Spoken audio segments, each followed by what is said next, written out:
Welcome, sim racing enthusiasts of all ages, to the Wild West Motorsports Park. We're here for the Yes2 Motorsports Sierra Nevada 100 on Racecraft TV. Welcome in, everyone. My name is Ian Fisher, and alongside me in the commentary booth, making his Racecraft TV debut, is my good friend Tyler Milligan. And Tyler, this is a fun race. We look forward to these. We do 4 of them every year.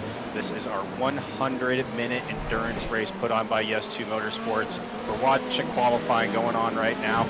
I believe, correct me if I'm wrong, Tyler, I think you've raced in 1 or 2 of these, but I'm sure you know about them. What does this race maybe not mean to you, but in this mind, what comes to mind when you think about this race? I'm pretty sure I actually took part in last year's Sierra Nevada 100, so I have a little bit of familiarity with these races, and I do a couple yes to here and there, and just like it's just such a good time.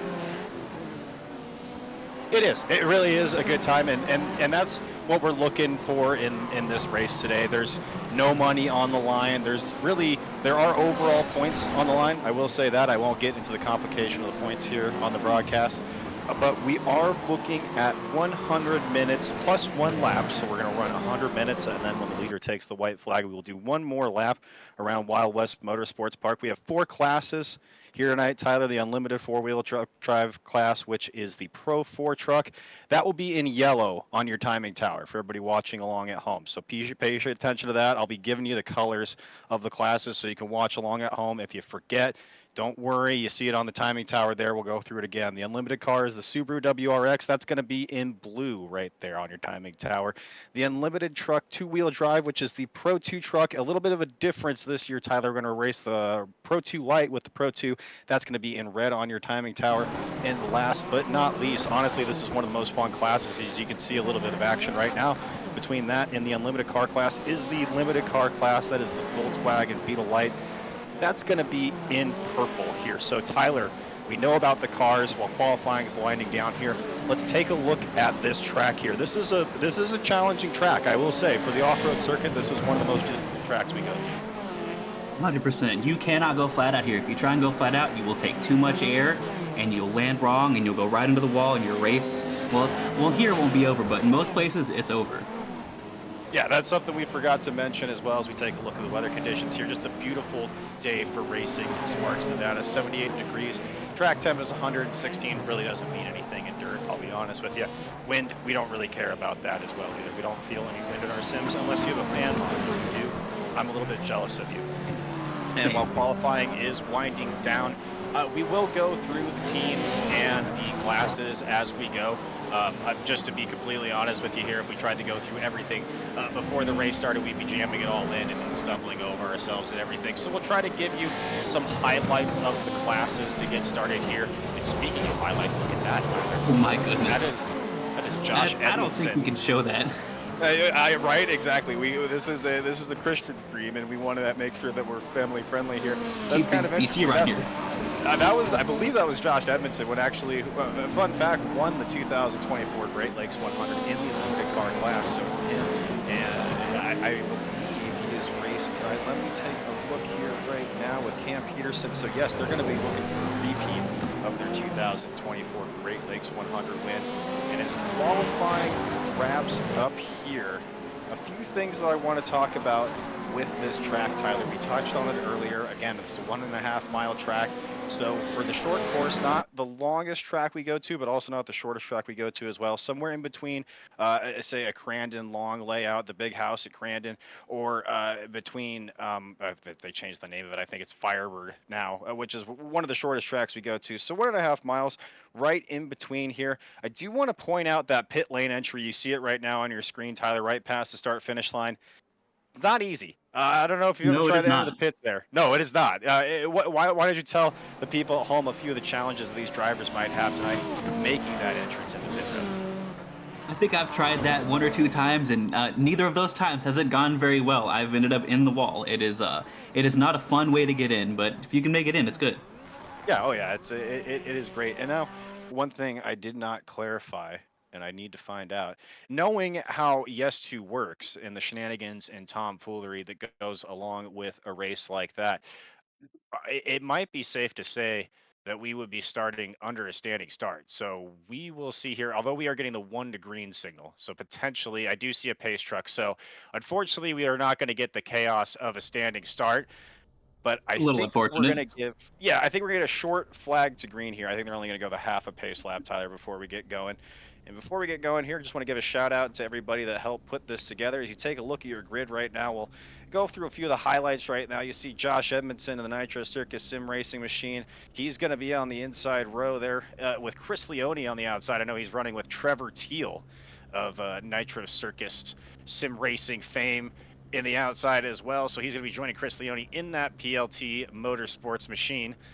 Matthew Morris in the Sudra Stunt Z squad. Now, I will say, Tyler, some of the fun of this is the team names as we go through the starting grid here. You can see Cole Fisher in the Lampoon Racing squad.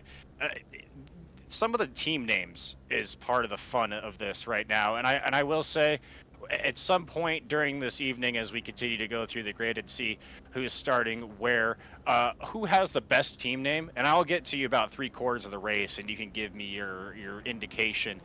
Feel free if you're watching along at home as well to go ahead and pick your favorite team name as you're watching them right now. Again, this is part of the fun. Not only that, but some of the paint schemes that we see in this race, Tyler. A lot of creativity, a lot of ingenuity we'll see with everybody here as the cars get rolling. We see that Winnebago scheme. I do quite enjoy that one quite a bit. So good. Yes. Cars 2x2 here. You do see the lights are out on the proverbial pace truck. Racing. He's gone in. By. And here we are. We are green flag racing from the Wild West Motorsports Park for the Sierra Nevada 100. Josh Edmondson with an early lead into turn 1. That is going to be definitely calamity corner all night long. Those trucks coming and cars and Beetles and everything. We're just racing tonight, Tyler.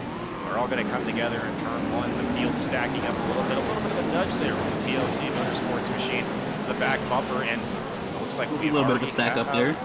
Potentially our first casualty. I didn't see who that was. One car going off track there for a second, but able to get it going. That's just something that these drivers have to deal with all night long, Tyler, is the give and take, especially with 100 minutes out here on the racetrack. These few laps are going to be hectic here at the beginning, but it's going to start to settle in for these drivers. What do you have to do to just keep yourself out of trouble in the early stages of this race? I mean, damage may be off. You know, this is a fun race. Damage may be off, but it's still an endurance race. You still have to stay on top of your game, and you still have to stay out of the walls. Because if you get put in the walls, you get put behind, you might not be able to dig yourself out of it. Yeah, and that is an important point you bring up, Tyler. Again, damage is off for this 100-minute race. The idea behind that is that we want everybody to get as far through the race as they possibly can. We don't want any early dropouts, and we don't want any bummed out and not having a good time. We're all about fun here at ES2 Motorsport at the Sierra Nevada 100. But at the same time, if you're going for one of these class wins or the overall win, as the 548 machine of Josh Edmondson will definitely be doing, you really can't have that many mistakes.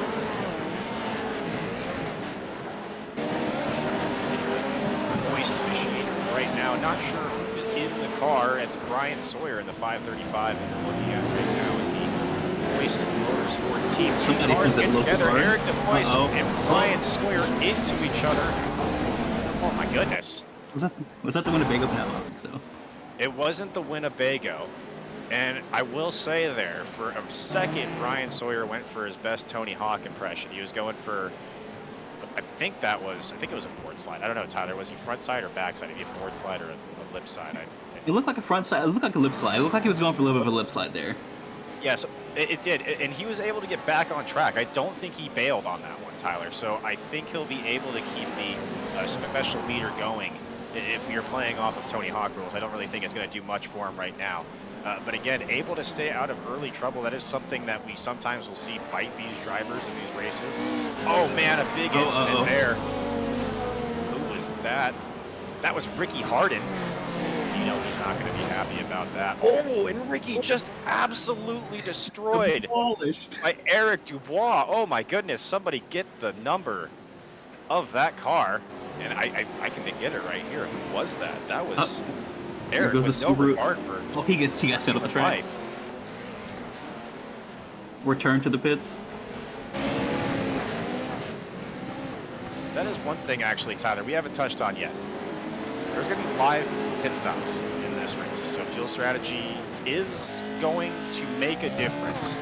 Tires don't, it doesn't really matter. You don't really have tire to worry about on dirt, even with the new damage model as we go on board here with Cole Fisher, who's currently in first place in the unlimited truck category. So he is in your Pro 4 machines. Again, those are going to be listed in gold or yellow on your timing tower. Take your preference there, whatever color you want to say. You can even say mustard, I guess, if you really wanted to, for the color of the timing tower here with the Pro 4 trucks.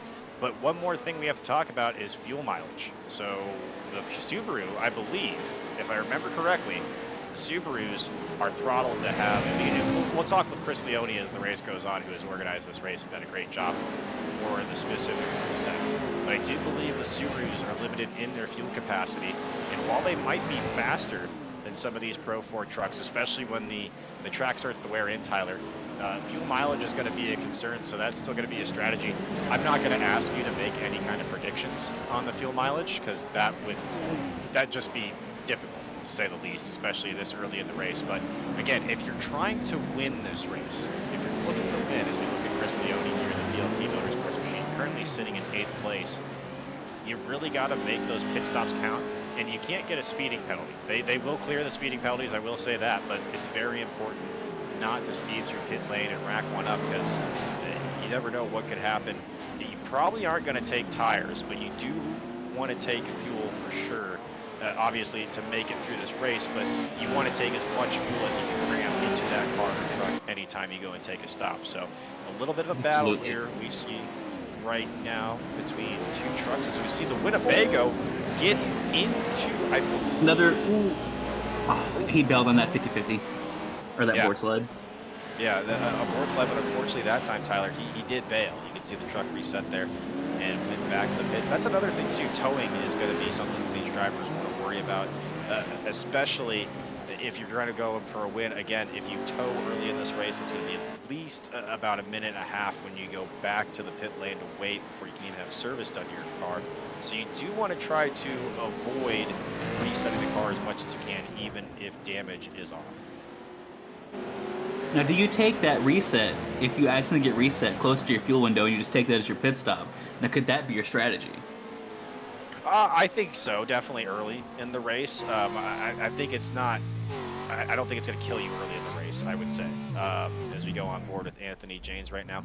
Currently sitting in second place in your limited two-wheel drive truck class. So again, this is the Pro 2 truck. We were in the Pro 2 Lite last year. That's been replaced with the Pro 2 this year. So a little bit less horsepower than the Pro 4.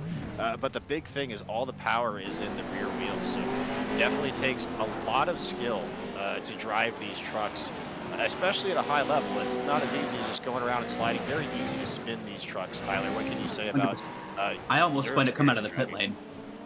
Yeah, it's not easy tough at all. Yeah. Also, I don't remember if we said this or not, but those are red on the card there. Yes, you are correct. Those are red on your timing tower here. So again, I'll try to clarify that as much as we can. We've got a lot going on here. Again, Josh Edmondson, still your overall leader, has been out to an early lead and really has just not looked back, which is not, I would say, surprising. But he's definitely going to have to worry about still keeping it clean as he goes through this race. Lap traffic will definitely start to be a factor as we go on board with Josh Edmondson. You can see right there in turn one, he's already starting to catch up to the back of this pack. And as we get through this 100 minutes, it'll get to a point where everybody is just taking up every square inch of this track. And that's when the real fun starts, Tyler, because nobody can get away from each other. And it basically turns into gentlemen's bumper cars, I would say, is a great way to put it. As you watch him drive on, you can see how he's pulled that 5-second lead out. That's some driving right there. Yeah, really just doing a good job of wrapping the apexes tightly. As you see the 67 machine coming out of the pits right now. That is going to be, I believe, Brody Deutscher in the, yes, he is in the Pro 4 class. So we saw him get into a little bit of trouble earlier. Interesting spot to merge back on. He's going to at least try to stay with Josh Edmondson there and not lose too much time to his leader, because he's going to be at least one lap down now as it stands. But again, you brought it up earlier, Tyler.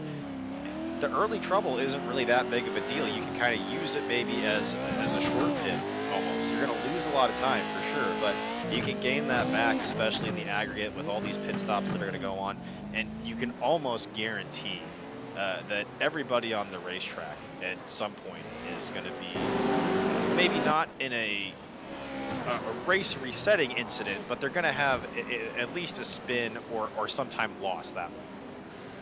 Oh yeah, you can't have this many cars on track, this many different classes, and not have everybody have a little bit of incident. And the main thing with that is really the speed differences. But something else I wanted to bring up as well is really just the width of these cars. You do have a lot of racing room here on these off-road tracks, I will say that. But as you can see here, as we try to see one of the unlimited cars go to the inside here in these Pro 4 trucks, you can see as they go down the straightaway, the pure width difference is just massive between these cars. Not only that, but the weight difference, so you really got to be careful. As you can see, oh my goodness. Excuse me. Called the 59 of Sean Winkler. Fun fact, Sean Winkler, left-handed, Tyler. I don't know if you knew that. Not many people are left-handed.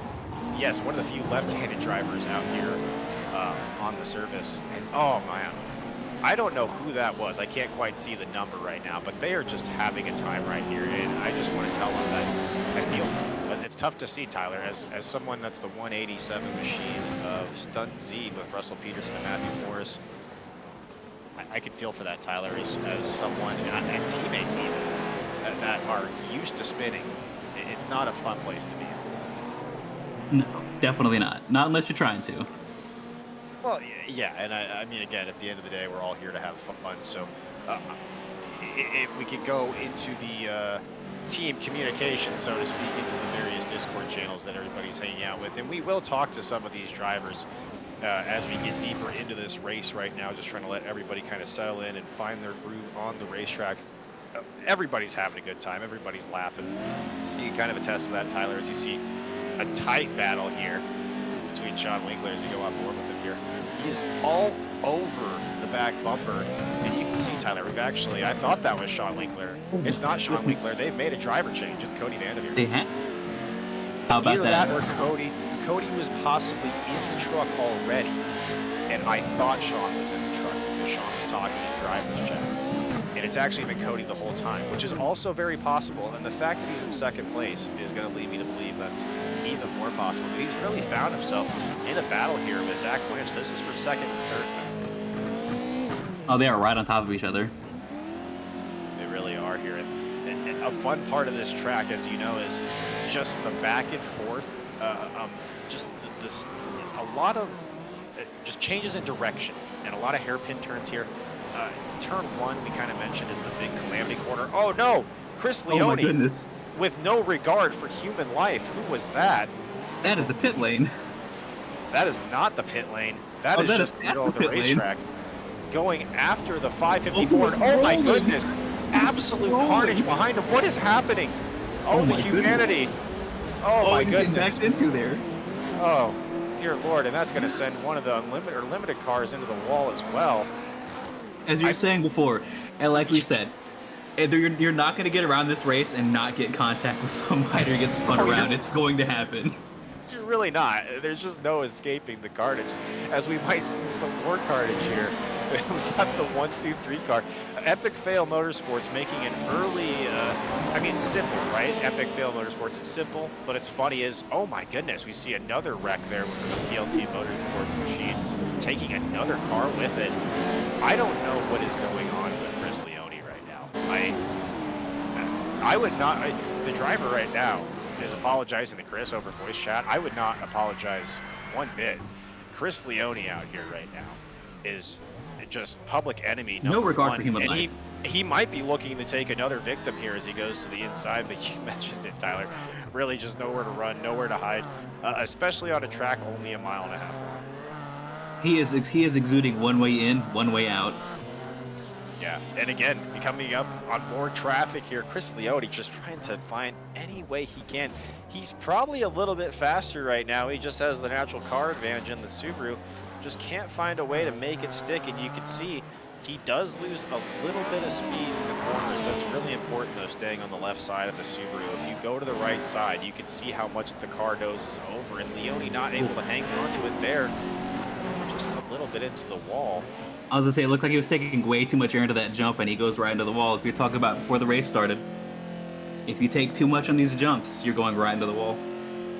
Yeah, you make a really good point. It's when the tires just make contact back on the ground.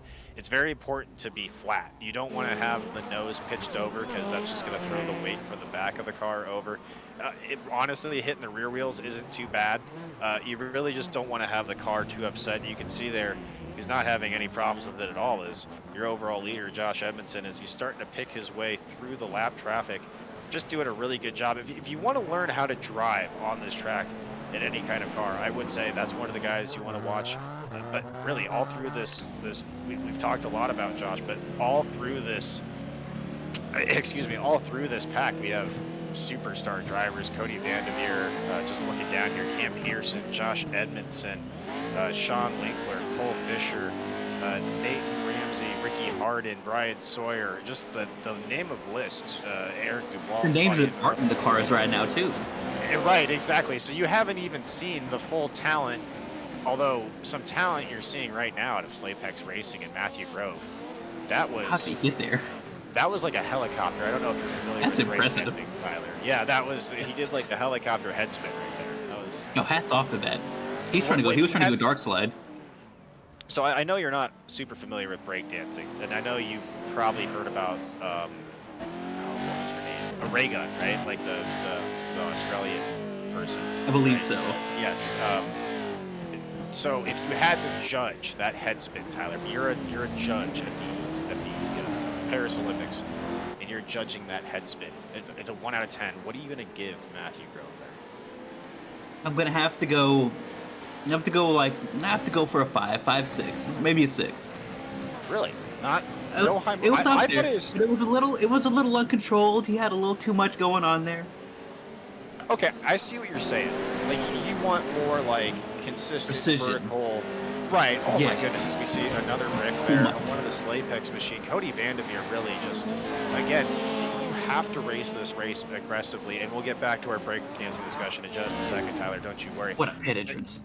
That was impressive, yes, and it's really hard too because you want to get off the track fast, and it's really fun because you're hitting that jump with a lot of speed. But again, you do want to try to at least make an effort to slow down and hit pit road speed. I'm not going to sit here and pretend that pit road speed really matters in this league because it doesn't. But we're going to pretend that we're making the effort to get down to pit road speed. We're gonna act like we're going to 25 miles an hour before the cones. Do we get there? Maybe. We're gonna make what is it? An attempt. Yes, we're gonna give it the good old college try of getting. That's the one. 5 miles an hour. Oh, a little bit too much angle, and a little That's bit of unconventional braking technique. That's some family-on-family crime right there too. That's two Team Watson racing setups machines going after each other. So you gotta wonder, Tyler, is there maybe beef? Is there drama going on in behind the scenes? Oh, as we see, watch Ed, just get rolling the elbow there. Get out of the way. I am the leader. I am here. John Wasn't even Morrison, paying attention to him. Just what are you drove through. doing, man? Yeah, I mean, come on, just get out of here. What are you doing? And I just want to clarify, all these comments are in good fun, and my thoughts do not represent the thoughts of Racecraft TV or Yes2 Motorsport. But again, this is all for fun, Tyler. But at a certain point, you gotta think. You get enough taps, the gloves are gonna come off, and you gotta go after that guy that's giving you trouble. It makes me wonder if that's why Chris Dillon was driving so aggressive earlier. He just got pushed too much. He just snapped. Yeah, he made his heel turn. He went from, I don't know if you remember when like The Rock was Rocky Maivia, and then he got mad and he became The Rock. Maybe that is what happened to Chris Leote. But I will say, looking on your screen right now, this has been a battle that's honestly been going on for quite a while. Those two have not been able to get away from each other, and they continue to just kind of just sit right there. It's like when you're on the freeway, Tyler, and you have a truck and you're trying to pass him, but for some reason he keeps going like 75 whenever you're trying to pass him, and you can't get past him. And at some point, it does get frustrating as much as you're racing for fun. You know, that truck definitely has to have a governor on it, but he has figured his way around it. Why don't you take us on board right here, Tyler, with the moist racing machine of Brian Sawyer? Why don't you take us through a lap, Tyler? Take us through a lap of Wild West Motorsports Park. Oh my goodness. He takes us, all right, so we go in here this left into the first corner, feed it up through, easy over this jump. You could feed it down here. You don't want to go too hard through here because you have to slow down enough into this turn here. As he does, feed it towards the apex. Cut back in. You don't want to go too hard over any of these jumps. Feed it back into the apex here. Look for that rock star as you can. Bang, right there. Nice on top. Now back out to the straight. Feed it out to the edge. You can take these jumps pretty heavy, but the last one up here, you want to kind of back off so you can land far enough that you can feed it into the corner again. Hit that apex right behind him. And as I hand it back to you, over this jump and down to the straight start finish line. And that's all there is to it. It's that simple. You just do that for 100 minutes, and you have an overall win here in the Sierra Nevada 100 presented by Yes2 Motorsports. And you made some really good points there, Tyler. Oh, big contact there from one of the Subarus, one of the unlimited cars. See if they can get it turned around here. Oh man. And it is tough when you're trying to get it turned around here. I will say, if you're watching this for the first time and you're like, man, just don't hit the wall. Oh, I thought they were going to collect another car there, the 000. He might he does. do it. Oh, gets him on the exit. That's some good racecraft right there. You give them the false sense of security and then snipe them when they're coming out of the corner. And again, we touched on it earlier, that corner, he's going to be clamming corner all night long. These drivers, you got a lot of speed going in there, and you mentioned it in your little walkthrough, is you got to try to get all the way down to the apex. It's not as easy as it looks. If you just press on the brakes, Tyler, you're really just going to lock it up, and everybody's going to run into the back of you. So as we watch here again, you really got to just slide it. All these cars just throwing the back end. Maybe even if you get a protractor out 120 degrees to get them pointed in the right direction to get down the hill. And it's so important because you want to carry the speed. But you touched on it, Tyler. It's such a delicate balance all over this track of speed, finesse, and it makes it really technical. You want to balance your forward bite so you keep going forward, but your side bite so you don't go into the wall. And it's very different on asphalt and dirt. In the dirt, you need a lot more slip angle to push you around to keep that forward bite to push you forward. Absolutely. All this talk of biting is making me a little bit hungry, though. I don't think we have any food sponsors, so I can't segue that into that. But I guess if you're hungry at Slim Jims, you're good. If you're watching along right now and you're looking for a snack, still got about an hour and 20 minutes left in our race here. I believe if I do some quick off of the top of the 60, so an hour 40. So we started at an hour 40. So just over 20 minutes down so far. I would say this is where you do start to see some of those scheduled pit stops. I know we've seen some drivers have a little bit of calamity so far and have to end up in pit lane that way. I will say this is where you start to see maybe some of those driver changes, some of those pit stops. Going to be really interesting to see when the 548 of Edmondson comes in. But right now, we go on board and look at this, Tyler. Bumpers out. That Winnebago is making a charge. He is pushing through the field. Where's that one? Like space He balls. is making his way. That's what I was thinking when I saw that. He has the shorts. He is using it. Yeah, he has. Thank you. That's what I was going for. Thank you. He has the short. But what was it? Lone Star. Yes, Lone Star had the Winnebago. If you're going to make a reference, kids at home, if you're getting into broadcasting, know what you're talking about before you make your reference. That is all I have to say to you. And also, another thing, paint designers, if you're going to make a custom number paint, please put the number on there so I know what car you want. It's very hard. I'm trying to do it by process of elimination. We will get back to it if we find out who the mystery Winnebago car is. But no numbers on that car. Prefers to be anonymous. Maybe he likes it that way, Tyler. It's not a terrible idea. Oh, it's Cole Fisher. There you go. In the 55. We have technology. Thank you to our wonderful producer, Gail Brooks, and as someone who shares the last name with Cole, he's a smart guy, and so that's why he has. That's a beautiful paint. I think that's gonna be my favorite paint on the grid. So far, that one's pretty good. If we want to maybe, you know what, why not? Let's do that. Let's, Gail, I'm going to have you maybe do some work for me here. Yeah, why not? Like, why don't we start Josh here? And, yeah, we can kill some time doing this. This sounds good. Let's go through the paint schemes. That's Josh Edmondson right there. Look at the Nitrocross Pine Max machine. Very classy. It's solid. It's solid. Yeah, it's a very classic classy. rallycross livery. Looks aggressive. It makes you want to be in that car. I will say that. It's like that car's cool, and I want to drive it. Gotta give them a little bit of a hard time. Nitrocross has, I believe, 2 S's in it, but I think that's covered by the vent, so there is that. Right now, you mentioned it, Cole Fisher in the 55. Absolutely exquisite Winnebago scheme. Almost has some shades of Whataburger to it. I know it's not going for that right there, Tyler, but I see where you're coming from. I see where you're coming from. Yeah, like it's got kind of that old school Whataburger style to it as well. So I do appreciate No, I'm hungry. that. Yeah, that's going to happen. We've got a long time to go here. This is classic Cody Vanderveer, Sean Winkler in the Racecraft Academy machine. Penguin RC, next level racing rigs on the truck, Apex PCs. Just, you know, it's classic. You can't really go wrong with the American flag. Pretty universally cool, at least when it's on a truck.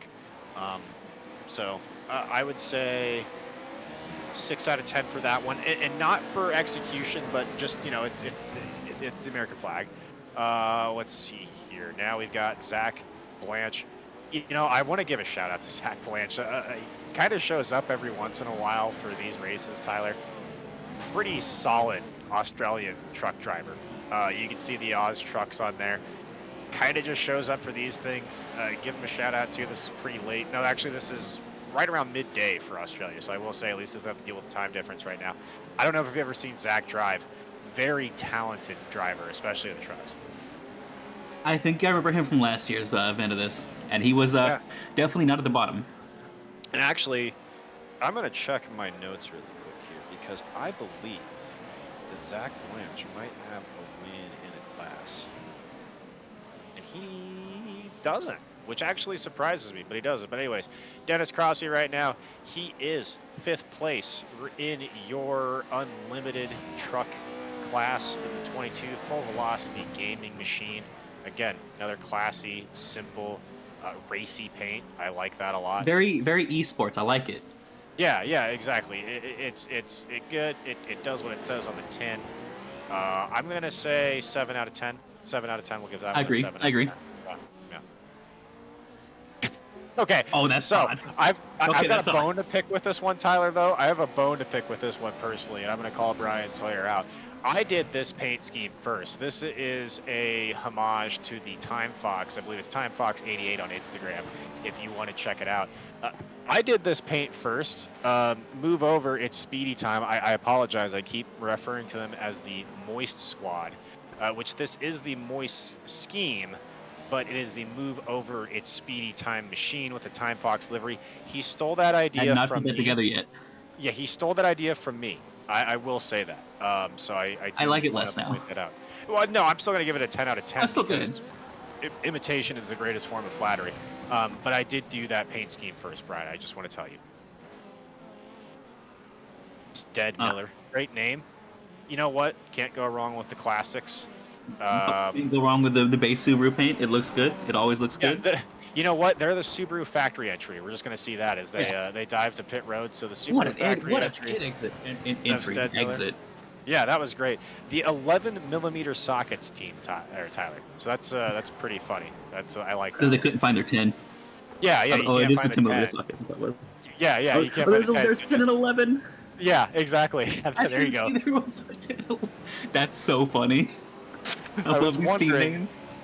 I was wondering if you were going to get that one, so I'm glad that finally clicked for you. Right now, you look on board on the 123 Epic Fail Motorsports machine. That's Jacob Klein in the car right now. They're 7th place in the unlimited car class. Again, great scheme, funny name, good colors. I'm only going to knock points for simple numbers. Simple numbers is the only thing I'm going to knock points for, Tyler. I will Yeah, say those that. look like iRacing default numbers. That's Yeah, that is true. 6 out of 10. I will say that. 6 out of 10. 8 out of 10 if you went a little spice from the numbers. Yeah, Brody Deutscher here in the 67, currently 8th place. They are in the unlimited 4-wheel drive truck class, the Pro 4 machine. You can see right there underneath the number plate. It does tell you if you're watching along at home and you're losing it, you're like, which one is it? It's a Pro 4. Richard, let me try to get the name there. I want to make sure I say it right. Ricky Saunders Racing Incorporated.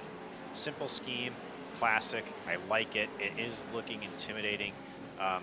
If I see that in my back bumper, it's giving me some Dale Earnhardt vibes. So I like it. I'll give it an 8 out of 10 just for the Dale Earnhardt vibe aspect of it all. Plus By one the way, for tipping the court side earlier. yeah, these ratings are completely arbitrary, by the way, and have a context to each other whatsoever. So we're just. If you've ever seen Whose Line Is It Anyway, we're there. Oh, Josh Edmondson right into the side of him. You gotta really. I mean, talking strategy for a second. If you are the leader in this race, you can't slow down.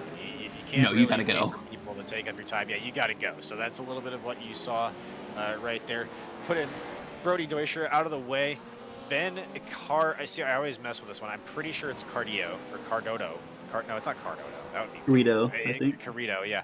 He's with JP Defino in the Saints Incinerus Racing Machine, the 544 limited car class. The Beetle Lite, always the most entertaining class, I will say that. Usually the Beetles end up being on their roof somehow or into the wall, Or as like we see that. right now. Yeah, exactly like that. Almost on cue. You can see. Oh, man. Some crunch time there. So far, my favorite Beetle paint. This one's pretty good. I like this. Yeah, I don't know It's if you different. noticed it. It's kind of they. I see these. It's cell shaded. Yeah, they went for a whole Borderlands scheme on the Slapex Racing team. So if you're looking at any of those Slapex Racing cars, they're gonna have a Borderlands scheme too, which I actually think is pretty cool, pretty solid. I did not put that together. That is awesome. Yeah, check out the other one when we get to it. You'll see it's they got like a whole theme going on. I'm not exactly sure who painted them. I do want to shout them out because they're really, really cool. But Slapex Racing, Team Watson Racing setups, they always got some cool paint schemes. They're always very unique out there as well, so appreciate them for that. Yeah, they nailed the cell shading on that. Okay, now James Mensch went for the Miami Vice vibe, which I can really, really appreciate that right there. That's hot. This is some that's strawberry obnoxious. lemonade. Yes, that is obnoxious. It's in your face. Almost like the counterpart of the Beetle that's making the move to the inside right now. That's the 555. Crime pays, but sim racing doesn't. It's pretty Now solid. that's a fact of life. Oh, the Windows 95 logo. Let's go. Okay, this is my favorite Beetle. That's amazing. Yeah, we said Miami Vice earlier. I kind of misspoke already. I spoke too soon. This is the Miami Vice entry right now with Diego Como driving that 555 car right now. That right now, Tyler, I say 10 out of 10 paint. Would recommend to my friends. Hero Pete intensifies. Do you see that on the side? That's so good. That's pretty good right there as well. I'm biased. That definitely wins. Yeah. Sorry, yeah, Winnebago. So far, so good. Oh, come on. Blank scheme. Get that out of here. Boo. Boo. Boo. Shame. For shame. Shun the non-believer. Kyle Smith in the 97. Oh, that's good. That's good, yes. That's now, creative. It says Matt Grove on the nameplate, but it's actually Jake Robichaud, 472, in that car right now. Another one of the Team Watson Racing setups machine, Slapex Racing.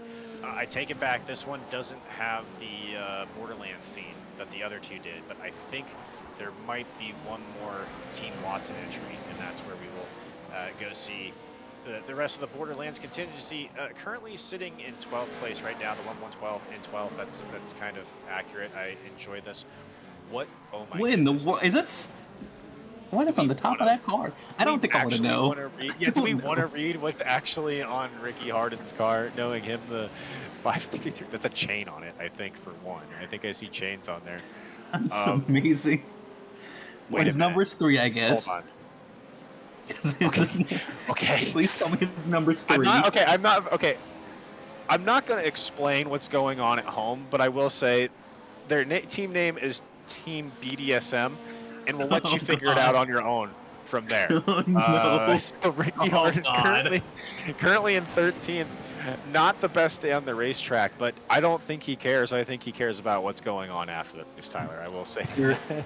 your car number is 533. I understand why there's three fingers on the Yes. top of it. Okay. Yes, it's all God coming heavens. together without saying it out loud. It is all coming together Yeah. for us here, definitely. Let's move on. Yes, let's move on. And I believe, I don't know if we've gone all the way through. Okay, this one here, the PLT Motorsports. What? Chris is still in the car. That's That's impressive. amazing. Yeah, I guess he's going for the long stint. We'll have Chris in here at some point. So if you're watching the stream, and I'm sure you're tired of listening to us, I would be too at this point. I do not blame you. 40 Yeah. straight minutes of listening to Tyler and I would drive anyone crazy. But we'll have Chris in here at some point. He can explain some more of the context behind this paint scheme. I really like this paint scheme. Obviously, it's branded around the event, but great colors, good Oh yeah. lines. Big fan of lines here. Don't know about you. Really a It big plays line along the guy. body lines of the Subaru very good. Yes, I will say that it fits that very well. I also like the checkerboard pattern on the bottom. A lot of the same sponsors we saw in the rest of the Nitro Circus camp. One other cool item I do want to point out here as well, on the right above the Nitro Circus logo, there is the Pikes Peak logo. We actually, Yes2 Motorsports had it's not our car, but we had a partnership with a car up there, and actually had a Yes2 Motorsports logo go up Pikes Peak on a car. So you can see That's Chris there amazing. now repaying the favor on the PLT Motorsports machine. Yeah, it was, I will say, Oh! some my contact, goodness! big contact. Oh my goodness! Chris Leone just We going killed a in man. there. 911, It I'd like to just, report a murder. you leave it to Chris Leone when the camera is on him to make contact. That is going to shuffle up the order a little bit. I think Ian Monroe actually was involved in that and had to go to the pits. You can see right Oh, now he the is 7 laps down. 769. The 769, nice. Had to go to the pits. Oh wait, I don't wrong even car. know what happened there, honestly. Oh, you'll That's- get used to that. That happens, by the way, all the time. You'll read the wrong car, just so you're aware. But let's see here. I do like this car a lot. Give a This is shout out good. to Extra Life. Snoop, there it is. John Borst in the car. Going to give a shout out to John Borst as well, his teammate. We hope they're doing well. Dealing Nice. with the hurricane down in Florida right now, Tyler. I know you had your concerns with that where you are, but unfortunately think was it's not rained here yet. able. Yeah, unfortunately, teammate was not able to make the race due to the storm. So if you're able to at least tune into the race and you're watching it, hope you're doing all right out there and chilling and staying safe. I will say that if you're watching the stream right now. Probably have more important things going on. I will say that. But do appreciate Extra Life being on the car. That's a good scheme. Basic gradient scheme from Eric Dubois. You can do better. I will say that. Let's see here. Eric Dubois is just in the Team Watson Racing setup factory car. That's going to be Eric Dubois, Robbie That's Kirtley, good. and Klaus Kreutzer in that machine. This one's really nice right here. The That's fun. Rattlesnake Racing team going around the corners here. I thought they had a little bit of trouble. I think they might be from Texas, possibly too, Tyler. I don't know. That or the Carolinas. I guess I should hedge my bets here and not say that they're from Texas yet, because that could be the Carolinas. But that's Ian Monroe, Chris Susky in the car right now. And actually, I'm sorry, Ian Monroe is in the car. Now that keeps throwing me off with the name bars. I will say that. I forget that those don't switch anymore, so forgive me there. But always good to see the creativity of Ian Monroe on display. Makes a lot of the tongue-in-cheek logos that we have for our league.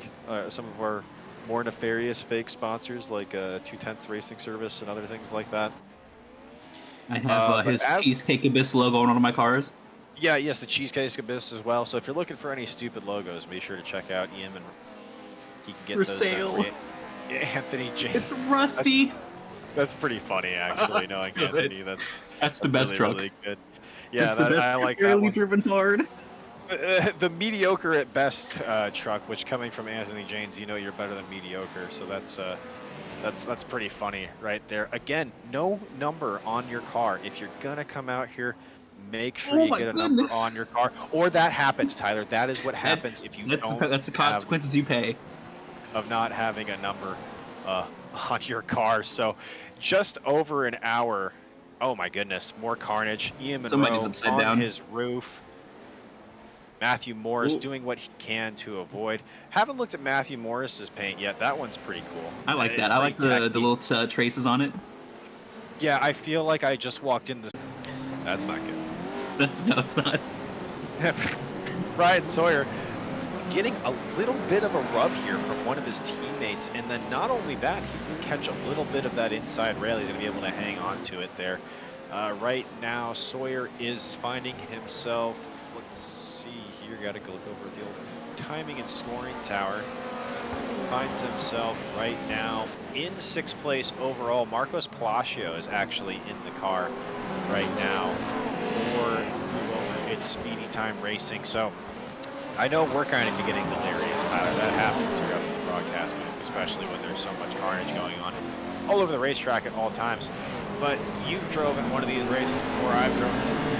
But I'll ask you, what's it like when you're in the car for that long? You're not in there for time, but just to kind of say, you know, mentally locked in to some of these races as they start to drag on. I think the last one that we did together was the 6 Hours of the Glen, and that was an endeavor, trying to stay focused for the hours that you're in the car.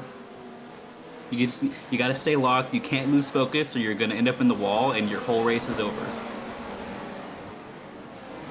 And not so much here, but again, we've been talking about it all night long. If you're trying to win this race, or if you're going for a class win, you really can't afford to have a huge mistake. Damage is off. We're going to touch that on that again. So none of these cars are going to be done for the night. That's why you see so many cars on track still. Even with one of the carnage that we've seen, I believe, and speaking of carnage, we have even more carnage down right there.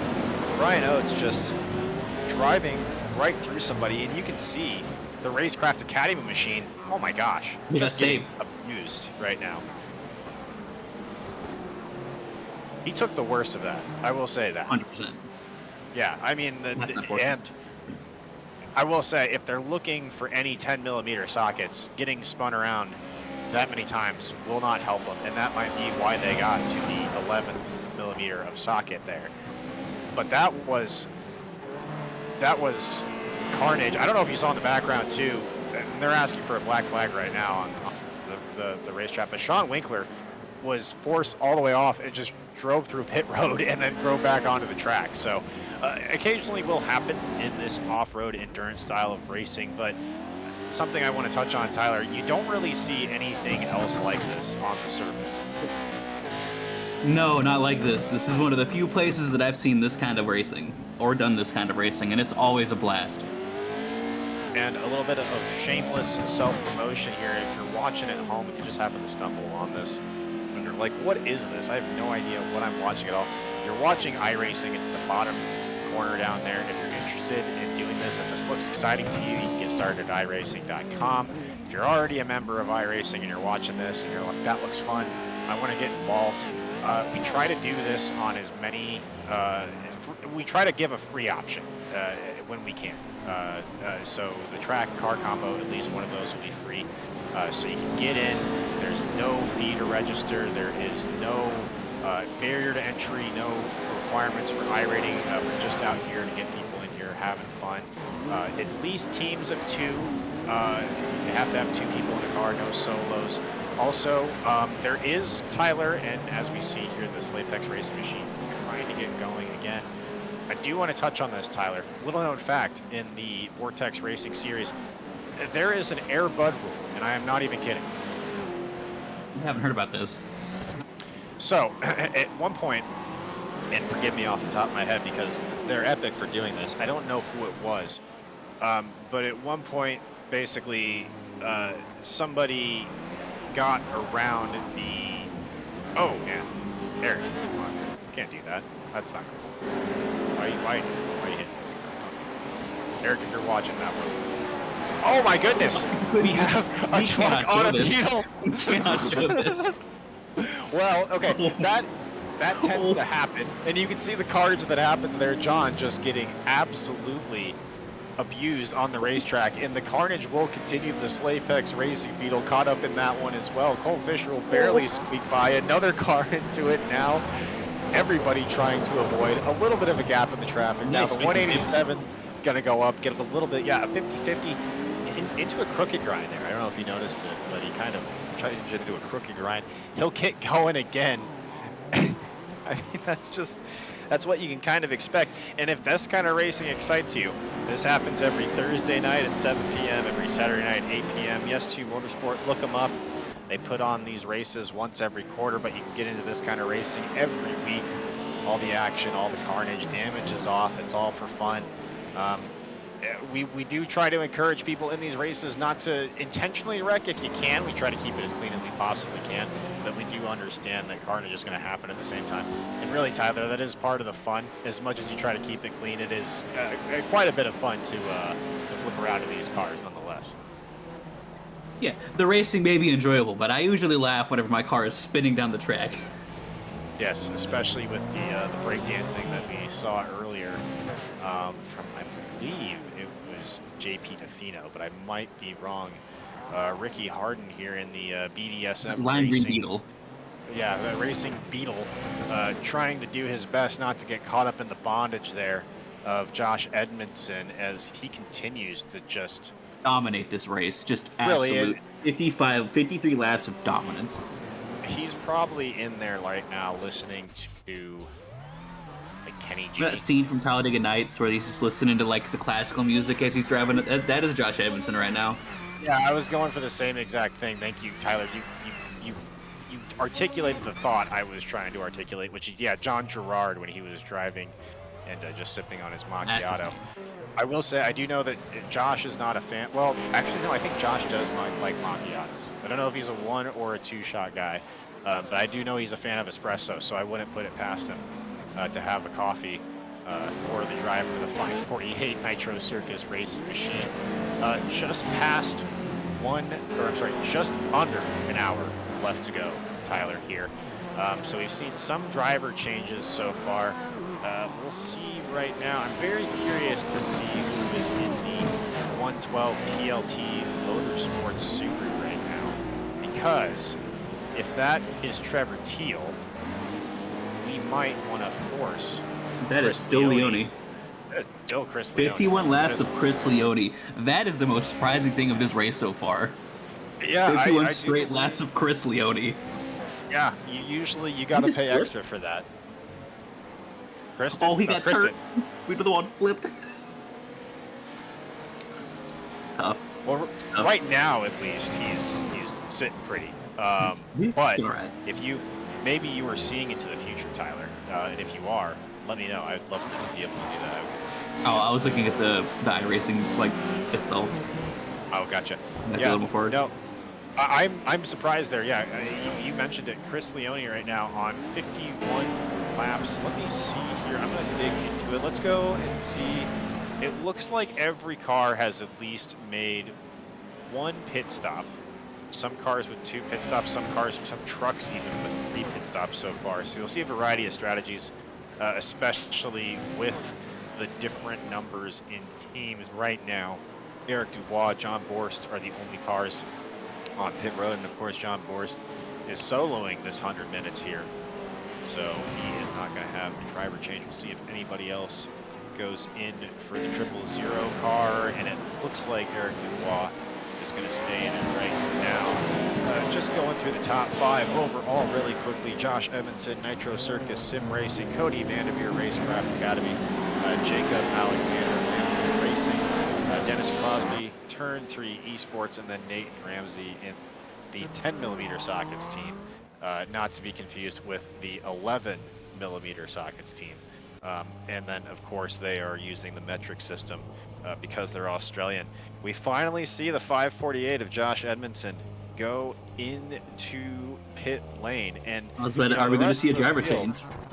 I think we will see a driver change here, Tyler. It just kind of makes sense at this point. But I was just going to touch on it. The field might be licking their chops going, finally, Josh Edmondson's getting out of that car. We might have a chance here to make up some ground. No. No way. Cam Peterson's getting into that car. And actually, scratch that. Josh is just going to stay in and go for a double stint here. So no respite for the rest of the field from the domination of Josh Edmondson so far. And I was just going to touch on it. Once Cam Pedersen gets in that car, it's game over again for everybody else on the field. And if they can hold on to that lead, I really don't think there's anybody that's going to take it away from them right now. Not only that, they have a huge gap all the way next to the next Subaru, which is running 10th overall. That's Adam Briggs in the 11mm sockets.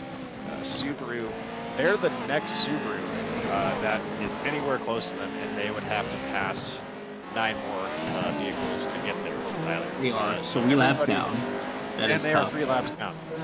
Definitely the odds are stacked against you in that situation. And you can see, if you look on your timing tower there, the rest of the vehicles that are in front of them, with the exception of Marcos Palacio due to pit cycles and the Beetle, are going to be your Pro 4 trucks. So it's not going to get any easier for them to make up time. So we kind of mentioned that battle for the Subaru class, barring anything catastrophic. Oh.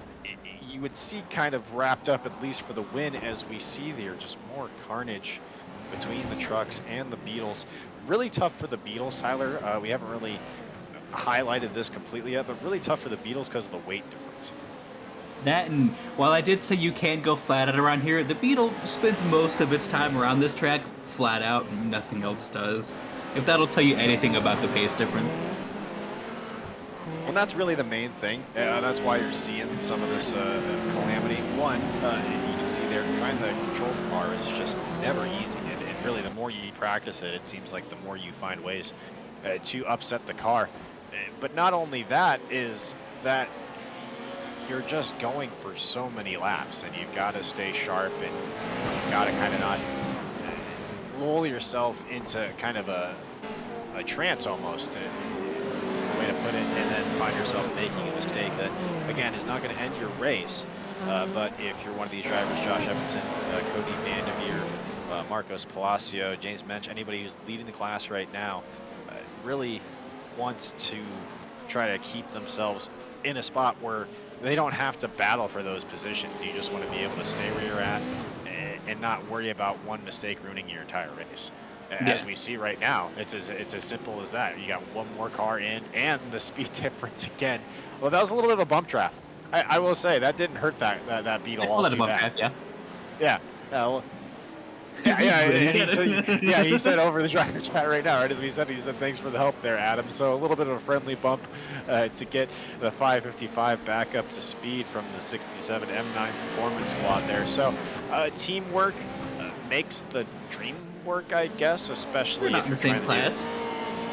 Yeah, exactly. It's like in baseball where you have the American League and the National League. You don't care because you don't play each other, right? So Oakland A's leave Oakland. Exactly like that. All right. That was below the belt, but I will take that one in stride. We will get into that later. A quick shout out to Chris Leone. I do appreciate him doing this. Gail, again, I'm going to ask you to do some production magic here if you don't mind, but if you can get a shot of Chris Leone's helmet, I'd like to show that off really quickly, because I just want to. It's fine too, but I just want to point it out because I really appreciate it. Chris is wearing the helmet for the Oakland Coliseum, which is the last great dive bar. I don't know if anybody follows baseball, but the Oakland A's played their last game in the Oakland Coliseum today. And it probably doesn't mean a lot of anything to anybody out there, but growing up, being an A's fan and going to the games with my dad and things like that, which I'm lucky to still have him around, is just not a thing anymore.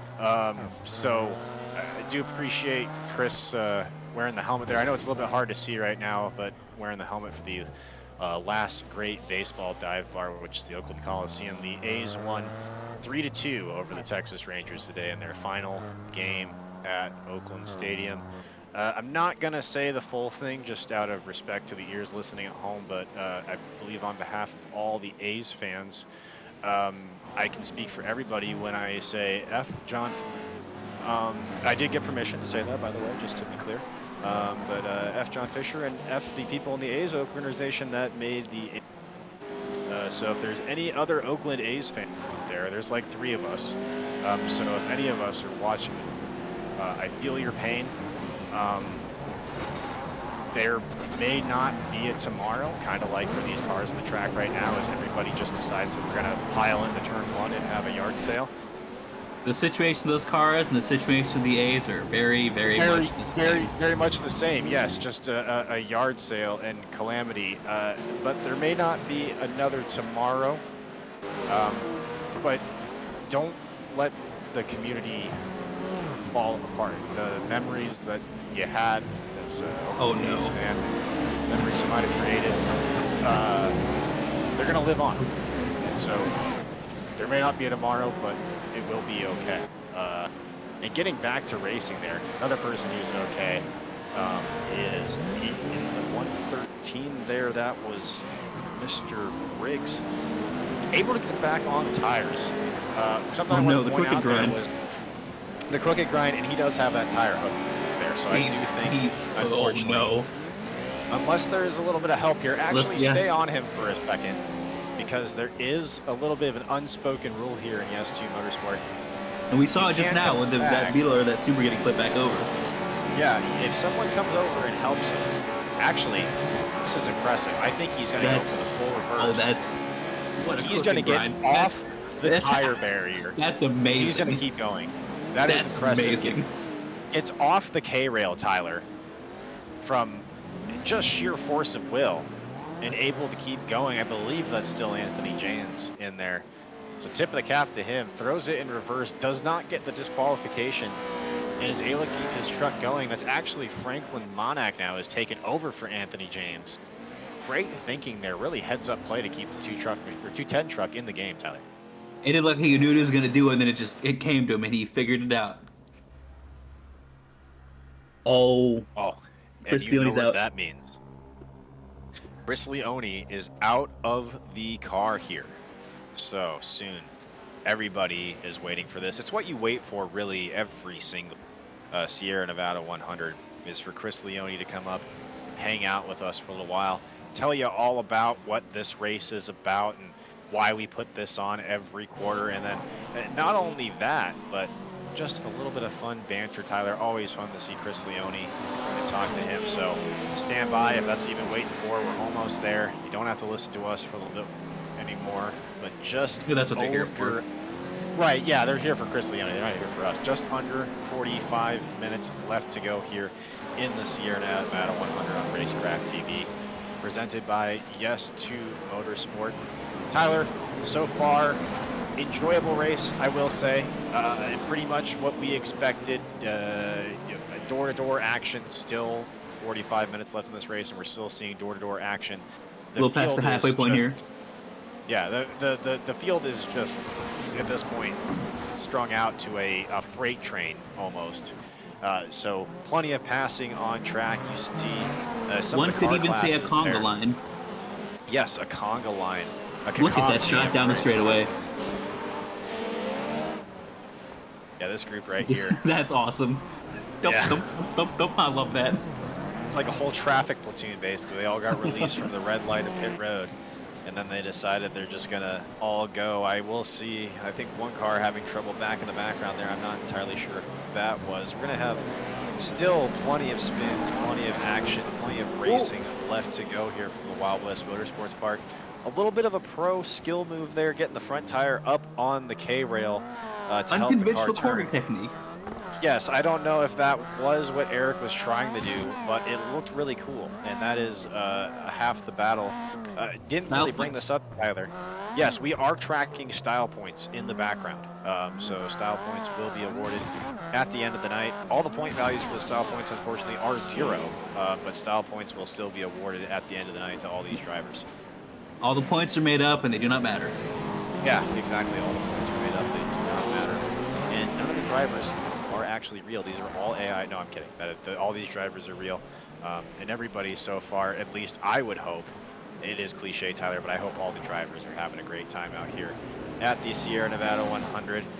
And Nathan Ramsey oh my goodness, out on the track now. So if From what we've anybody heard is from the not drivers aware- talking on the thing, they've had a great time.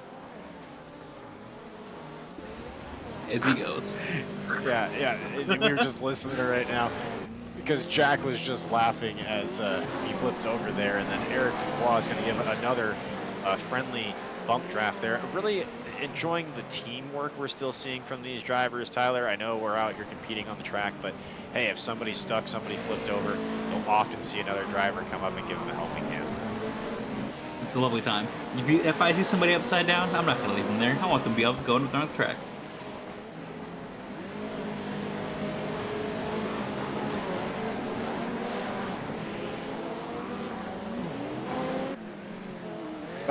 Excuse me.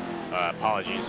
Had to get water there for a second when you're talking for over halfway through this race. Like, your mouth starts to dry out, and then you can't make words anymore. So I'll take just a quick second there to wet the old whistle and get back to things. Not much has changed in your top 5. Just as I say that, the 55 truck will hit pit road as you see a spin there going down the front straightaway. Looks like Eric Dubois is going to be able to get things righted again. And Tyler, it's the time, it's the place, it's what everybody has all been waiting for. I don't have the ability to drag him into the channel, so Tyler, if you can do me the honors, I will go ahead and continue to delay the intro of the one, the only, the driver of the 112 Subaru PLT Motorsports, Chris Leone. Chris, great to have you in the Racecraft TV booth. Let me see here. That was great to be out of the car, first of all, Fish. Yeah, I gotta ask. That was almost 60 laps. Like, what was the what were you doing there? Why were you what was the idea behind that? Were you going for a long fuel strategy here? What's going on? Yeah, we did go for the long fuel strategy as best as we could, but it was a lot rougher to control the Subaru coming off of the ski jump after after landing than it was in practice, and that it's kind of been. I mean, as you guys know, and as probably some of the people watching know, we put this event back a month because of how the cars were reacting to NDM. We got the balance kind of fixed. The cars were all uncontrollable coming off of that jump, and they were much better to the point where we felt we could run the race. And unfortunately, as we've kind of worn the track in and everything, they have been a little difficult to kind of control over the ski jump. You guys probably saw a couple of times where I scrubbed it just to try to get it landing straight and not jerking really hard left or right. There were a couple of times where I just ended up into the wall and I just tried to lean into the spin and get facing forward. And I hope you caught a few of the style points moments, but yeah, no, it was really just, we were trying to run the long stints with me. We always try to get off sequence where we can, and then try to put it in Teal's hands after that. But clearly part of that was just, user error on my part, because the Subaru has lapped all of us at least twice, and not that we're surprised. It's Josh and Cam, right? Their line has been impeccable all race. Yeah, it's just men against boys really at this point, and we're watching them on our screen right now, Chris, just for some context. But we were kind of talking about it once Josh gets out of the car, then Cam gets in the car, so it's not really like you have any let up there in the skill level. It's basically just placing driver A for driver B at this point. But that's the kind of the reason that you put on this event, though. I will say the mix of the skill levels that we get here is pretty impressive, actually, and the way that it all kind of fits together. Kind of talk about maybe a little bit of the testing that goes on to figure these combinations out as we try to see. Josh, you trying to help there. He really was trying to help. I respect it. I respect the attempt. Yeah, so I mean, the thing about this, all the VORTEX events, all three of these kind of have their own flavor, right? Where Crandon's the big one. Group Therapy 100 between Christmas and New Year's is the big one. Everybody's kind of got an off week. We'll get 40 plus entries for that. Bark River is kind of the one where if you're running for a championship, you make sure that you start off the season right there. This one, Wild West, really does kind of live up to the concept of being a Wild West event. You have a lot of people who this might be the only one they do because it's the only convenient one, or a lot of people where this is the only track that's included with your iRacing subscription, and the Beetle Lite is free. And now that we've got the Pro 2 in instead of the Pro 2 Lite, this is the only way that you can kind of run one of these if you don't want to buy off-road content. So sometimes that varies up the field a little bit as well. It's usually the smallest field that we have, and that's kind of a blessing. I mean, 22 vehicles on a mile and a half. 21, we had one person who kind of left that I think they were having some issues. But regardless, it's a lot to put in a track this size. So, you know, it's, as I'm just kind of watching Teal have to throw the hip check because we had a little incident. But we're good. Yeah, no, it's a lot of fun to put these on. Obviously, with the selection of tracks that we've got on iRacing right now, you kind of know where you're going. You're not going to Firebird with one of these. It just wouldn't work. You're definitely not going to a rallycross track with these. Most of them don't have live pits, but it kind of wouldn't work. So you know, you get a really good, interesting mix in this one. It's so much different from the other two, and yeah, because of the ski jump, and especially now that you've got NDM to manage, it's a different kind of stress as well. How do the cars feel after the recent changes that iRacing's made? The rare changes. So yeah, NDM was a good thing, Tyler, to give us some, you know, some real feel into the vehicle, but kind of, as I mentioned, when it first came out, we were definitely nose heavy on certain jumps in a way that was a little more exaggerated than these cars really were in the real world. And so the iRacing team got that feedback, came back and dialed it back in a way that made them kind of much better to deal with. So really appreciate all the engineers that were willing to give that a look and sort of fix that. You know, now we've kind of got this happy medium between the cars before NDM and the cars after NDM initially hit, where there is still a little bit of diving the nose, which is reasonable, which is realistic. They're front-engine cars.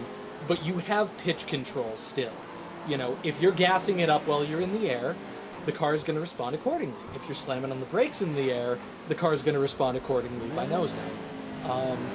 So it's definitely a good evolution. It's been kind of interesting to work with, and especially the Beetle Lite guys, I think, had the hardest time of all. And that's tough, right? Because you've got rookie to deal with there, and you want to have rookies learning things.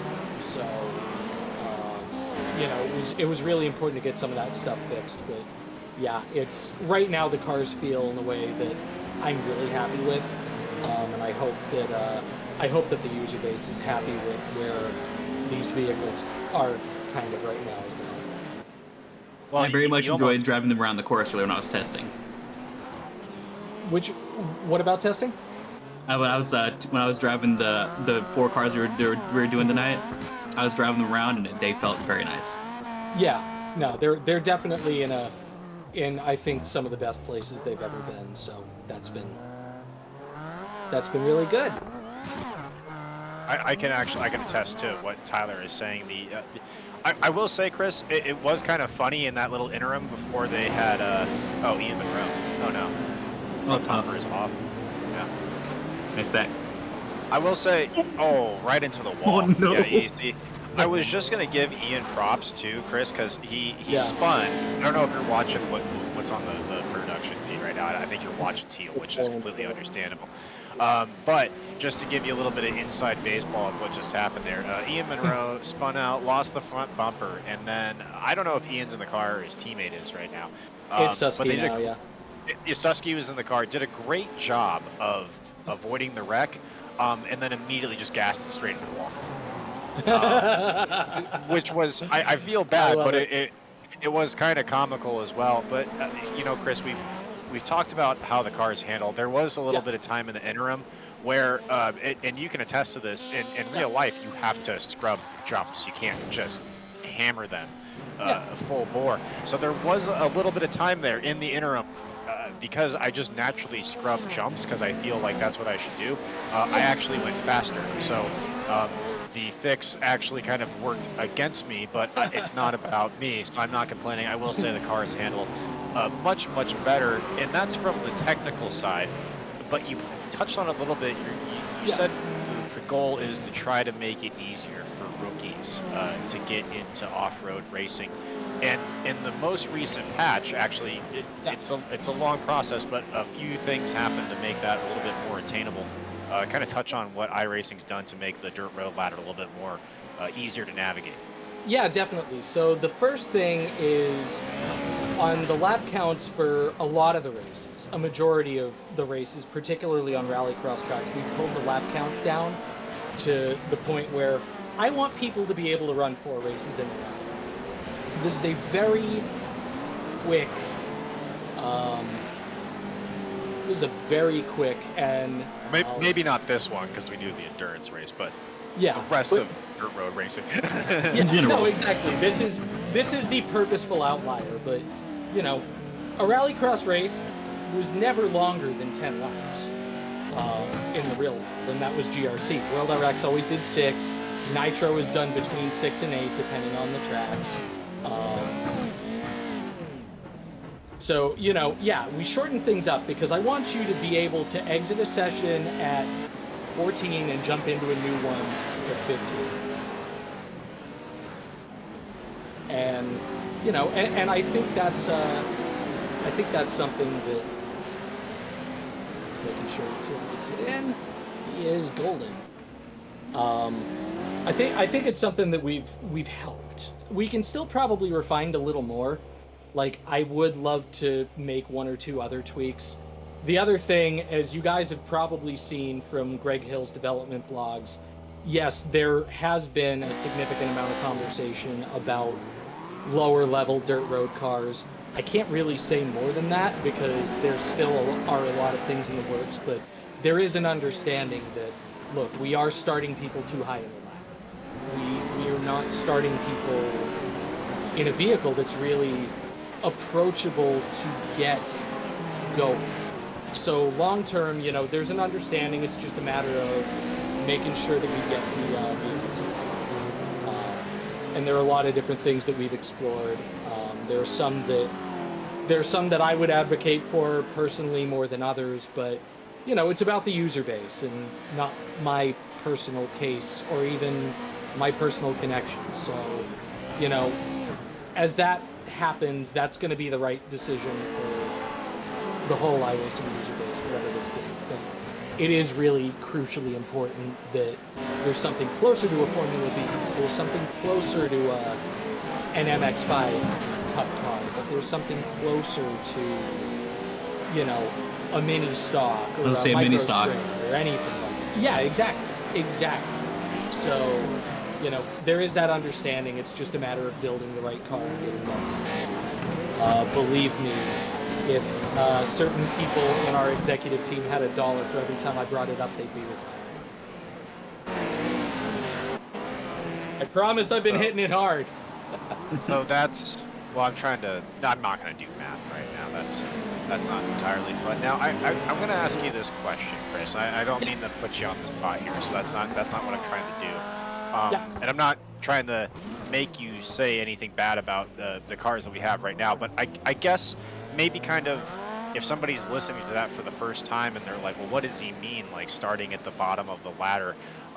What would you say right now, at least with the cars that iRacing has? Again, not trying to say anything negative about the great partners that iRacing have that bring the vehicles we have to us, but what would you say right now is maybe missing from that bottom rung of the ladder that maybe not to, you know, say this is what's coming, but kind of say, hey, this is what we're trying to do? Sure. So when Rallycross first came to iRacing in general, it was in the global Rallycross era, and obviously I was on the other side of it. We had a supercar, and you had a lights car. Now, we didn't build the lights car, and at that time I probably wouldn't have even advocated for it anyway. Where it was kind of in its life cycle was sort of a weird spot to try to build it. But, you know, so we've created the Beetle version of the Lights car. If you want to look at what WorldRX was doing, certainly at that point, you had supercars, you had a Lights car, but you also had front-wheel drive and rear-wheel drive rallycross. You know, things like Super 1600s, etc. You have things like cross karts, and then if you look to Nitro Cross, you have other things like their side-by-side class or their Baja class. And obviously, their top two classes have evolved in their own totally different way, to where they've got the Group E car, and they've got the next Evo that is now kind of a power hike from the old ones. If you look at short course off-road racing, you know, the pro trucks are far from the only things. You have pro buggies, you have multiple classes of side-by-sides, you have, you know, you have multiple different levels of buggies, you have stock trucks, you have, you know, just all sorts of different things that you can go from. Bugs. Even, yeah, that's the so that's the Class 11 that Nitro also uses. Which those are incredibly versatile cars that also they come from desert racing and they've been adapted to doing short course and rallycross. You know, in some ways the Class 11 is like the ultimate utilitarian off-road car, and we've had a great exactly we've had a great partnership with Volkswagen before. So it's certainly a kind of car that I've advocated for. The problem is, you know, the Type 1 Beetle is a very distinct vehicle, and we're not in the business of over-genericizing things. Like, you can't do a Baja Bug without Volkswagen. You wouldn't want to do a Baja Bug without Volkswagen. So if you ever wanted to see that car, you know, we would need to be doing that with Volkswagen.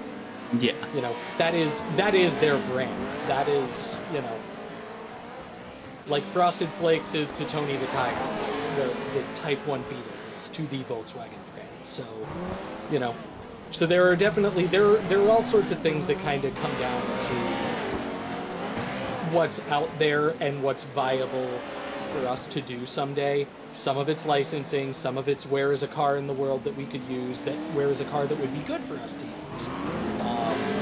So, you know, we'll just have to see what ends up making the most sense in the long term. But I have definitely, you know, I've advocated for as many things as I kind of can in hopes that, you know, when we're able to do that we'll do something that's going to be really fun and really special, and something that even if you've been driving a Pro 4 since it came out, or even if you've been driving a rallycross car since it came out, you're going to want to go and do those rookie races as much as possible and just be like, I don't care that it's not a supercar.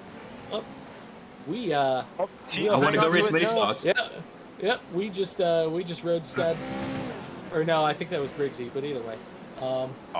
Good style points on the slide back in though. Yeah. Yeah, we're going for that podium. The unlimited car field in particular has been really impressive in this race. You know, in terms of how close everybody's been matched. You know, when we came in, Eric and Robbie and Klaus with TWRS, like, we hadn't seen those guys do an enduro before, and they came in and they're right up there on the charts.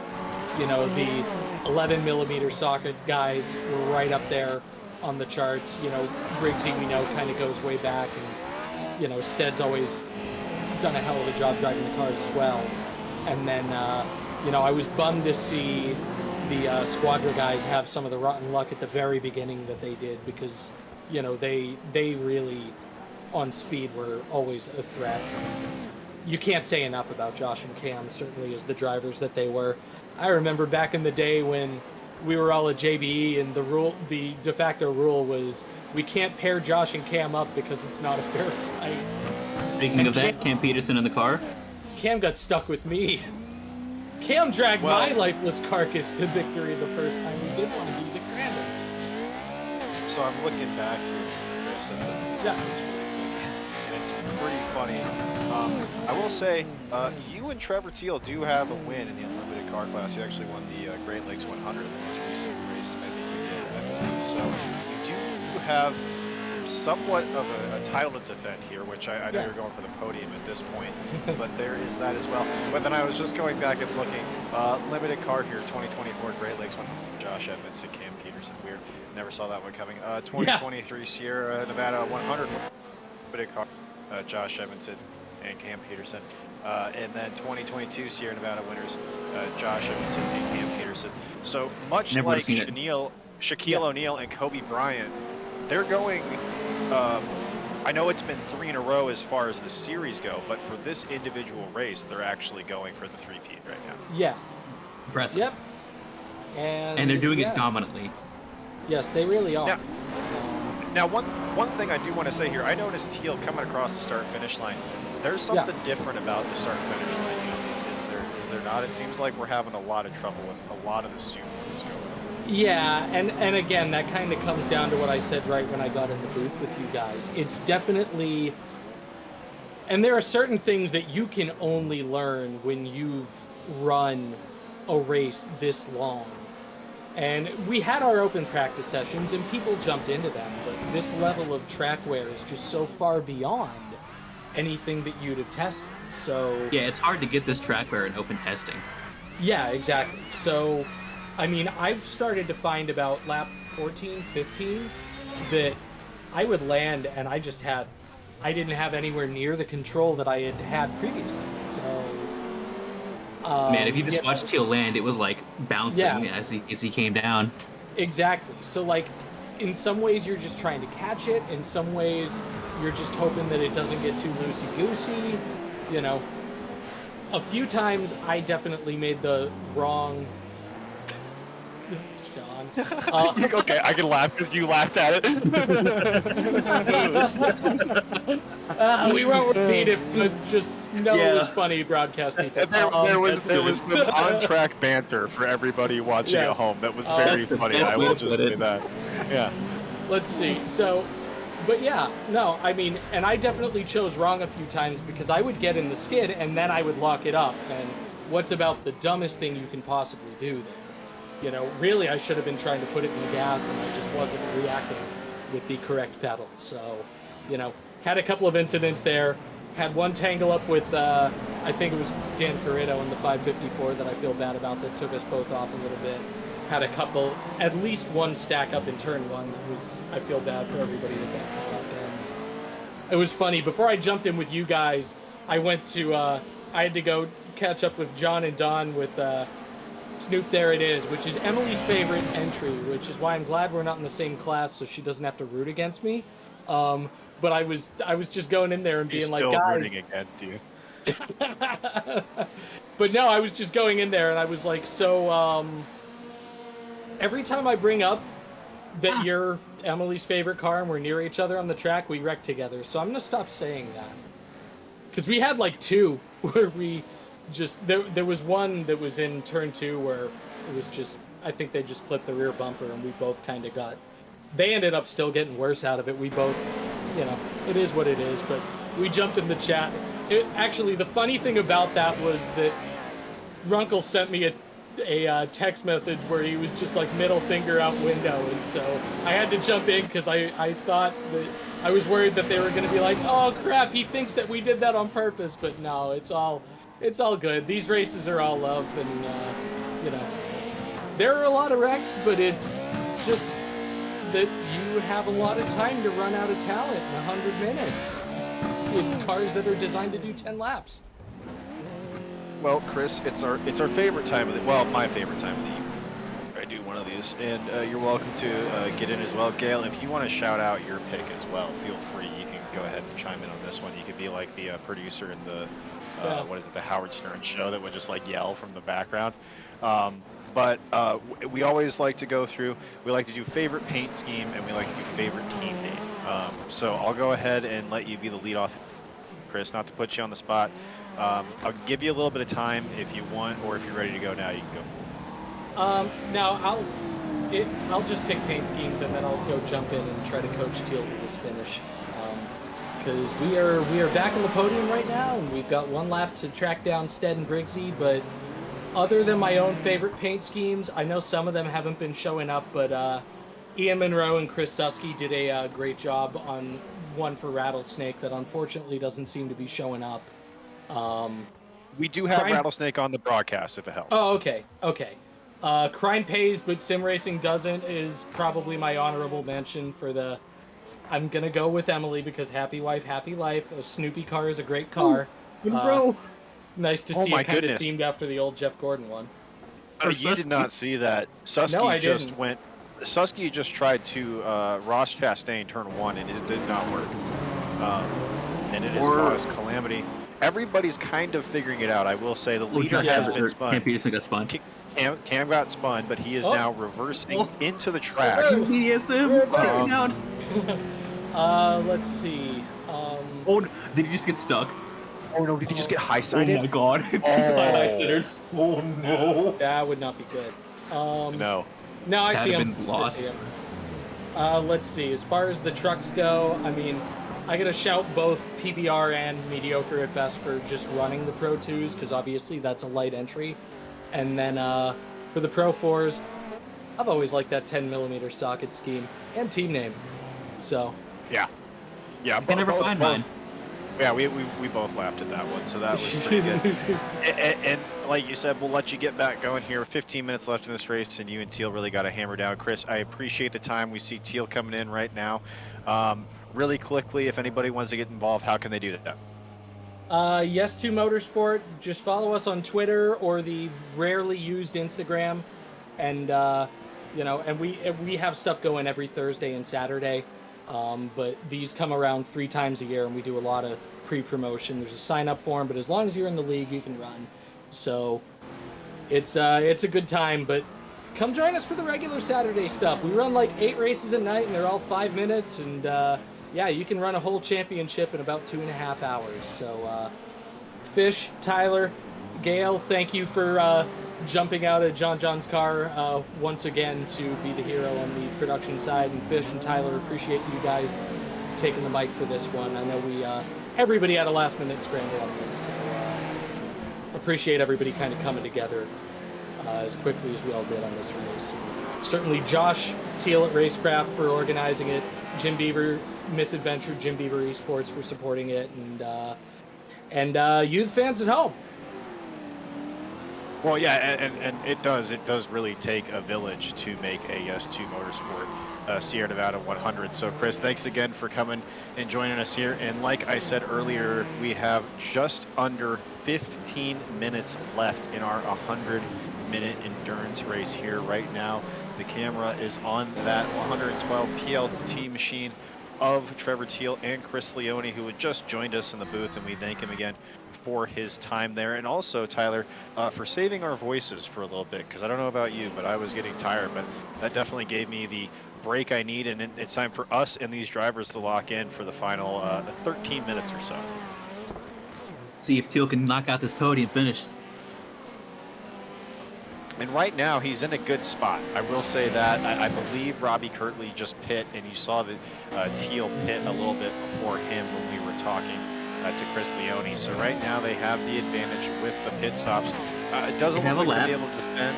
Yeah, it doesn't look like they're going to be able to defend their win from our last Vortex race, but at least being able to stay on the podium will put them in a very solid points position. Just to go a quick recap, we'll go 1 through 10 through the field right now.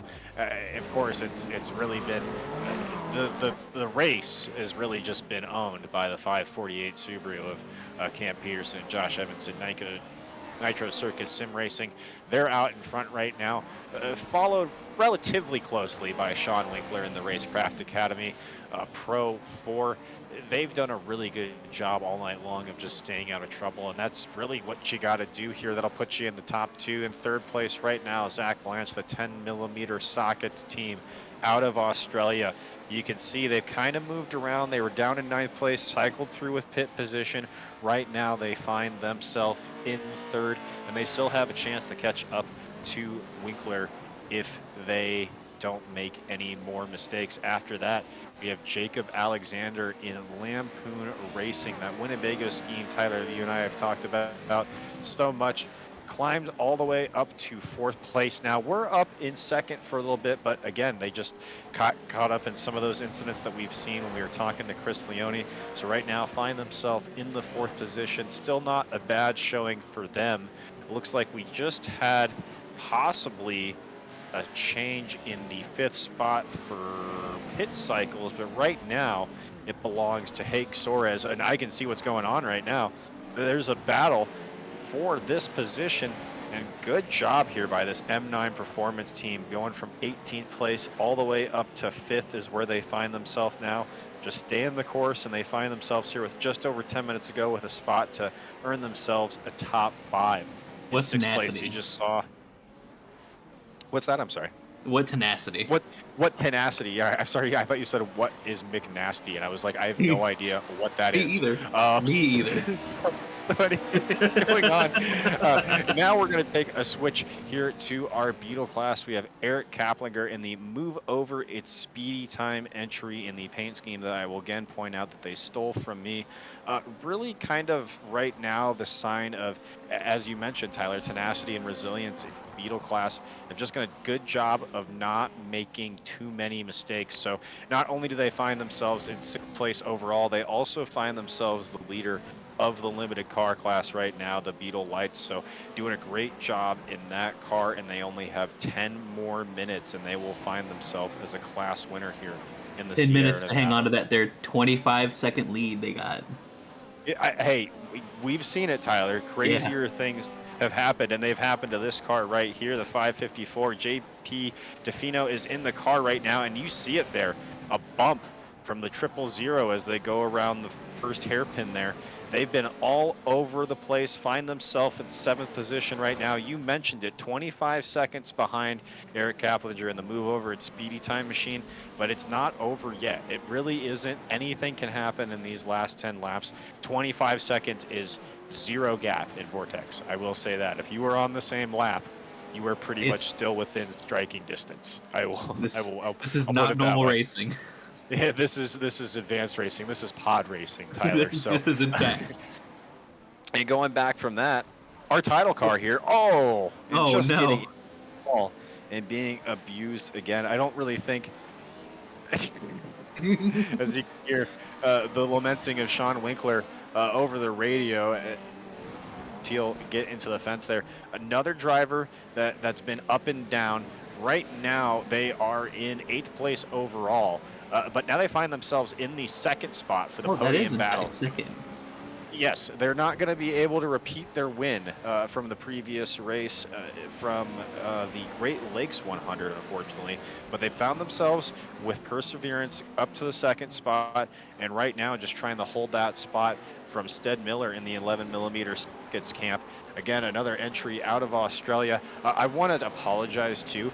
We booed their paint earlier. I guess their paint isn't loading, so I do apologize for that, for the 11mm Sockets crew.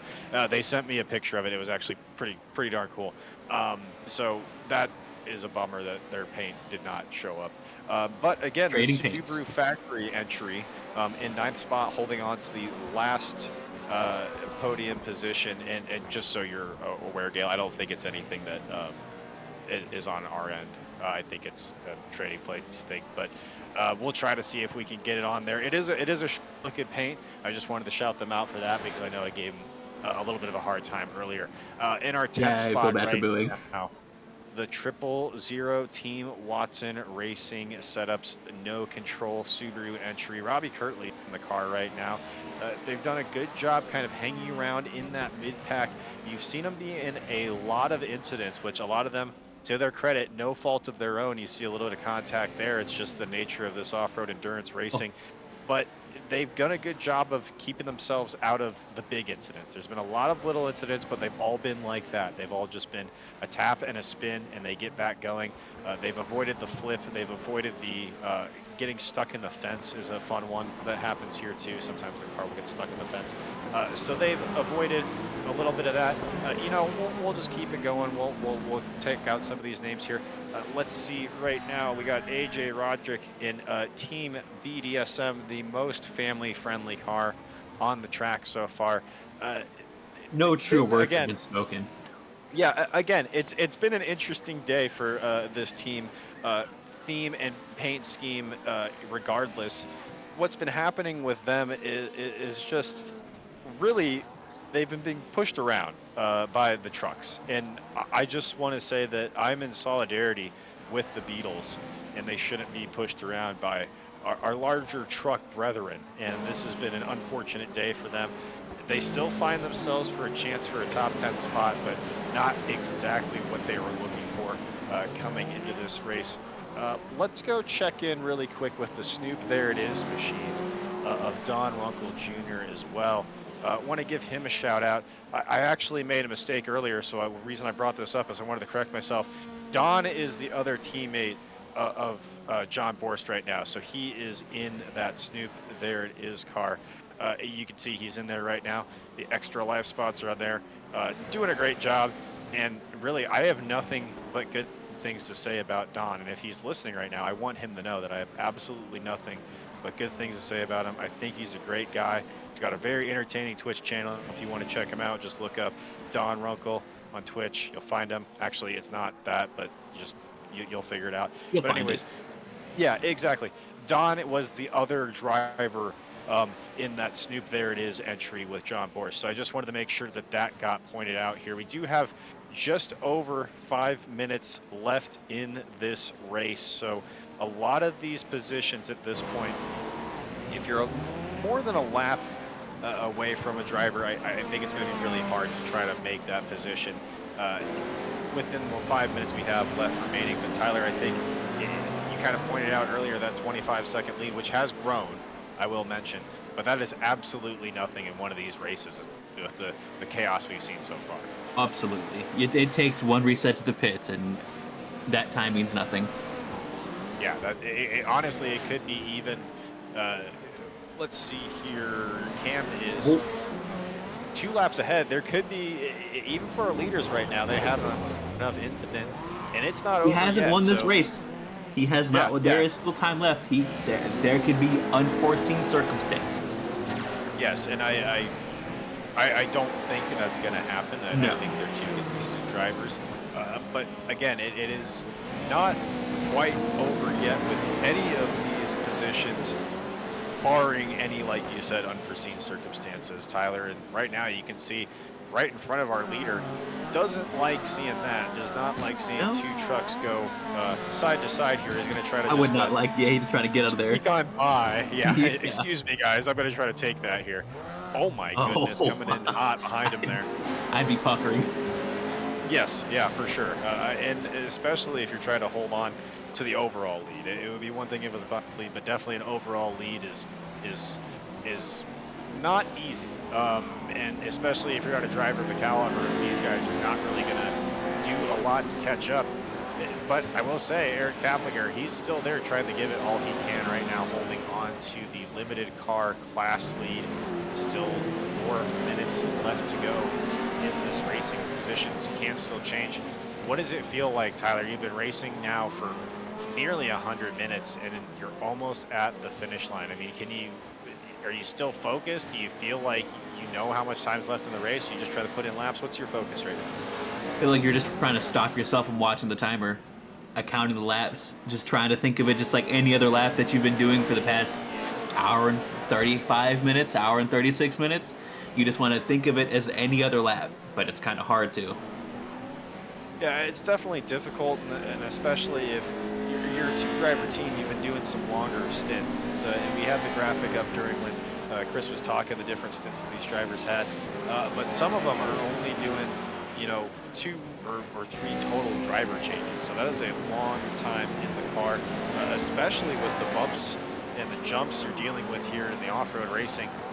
If you've got good force feedback on, it's definitely tiring, to say the least.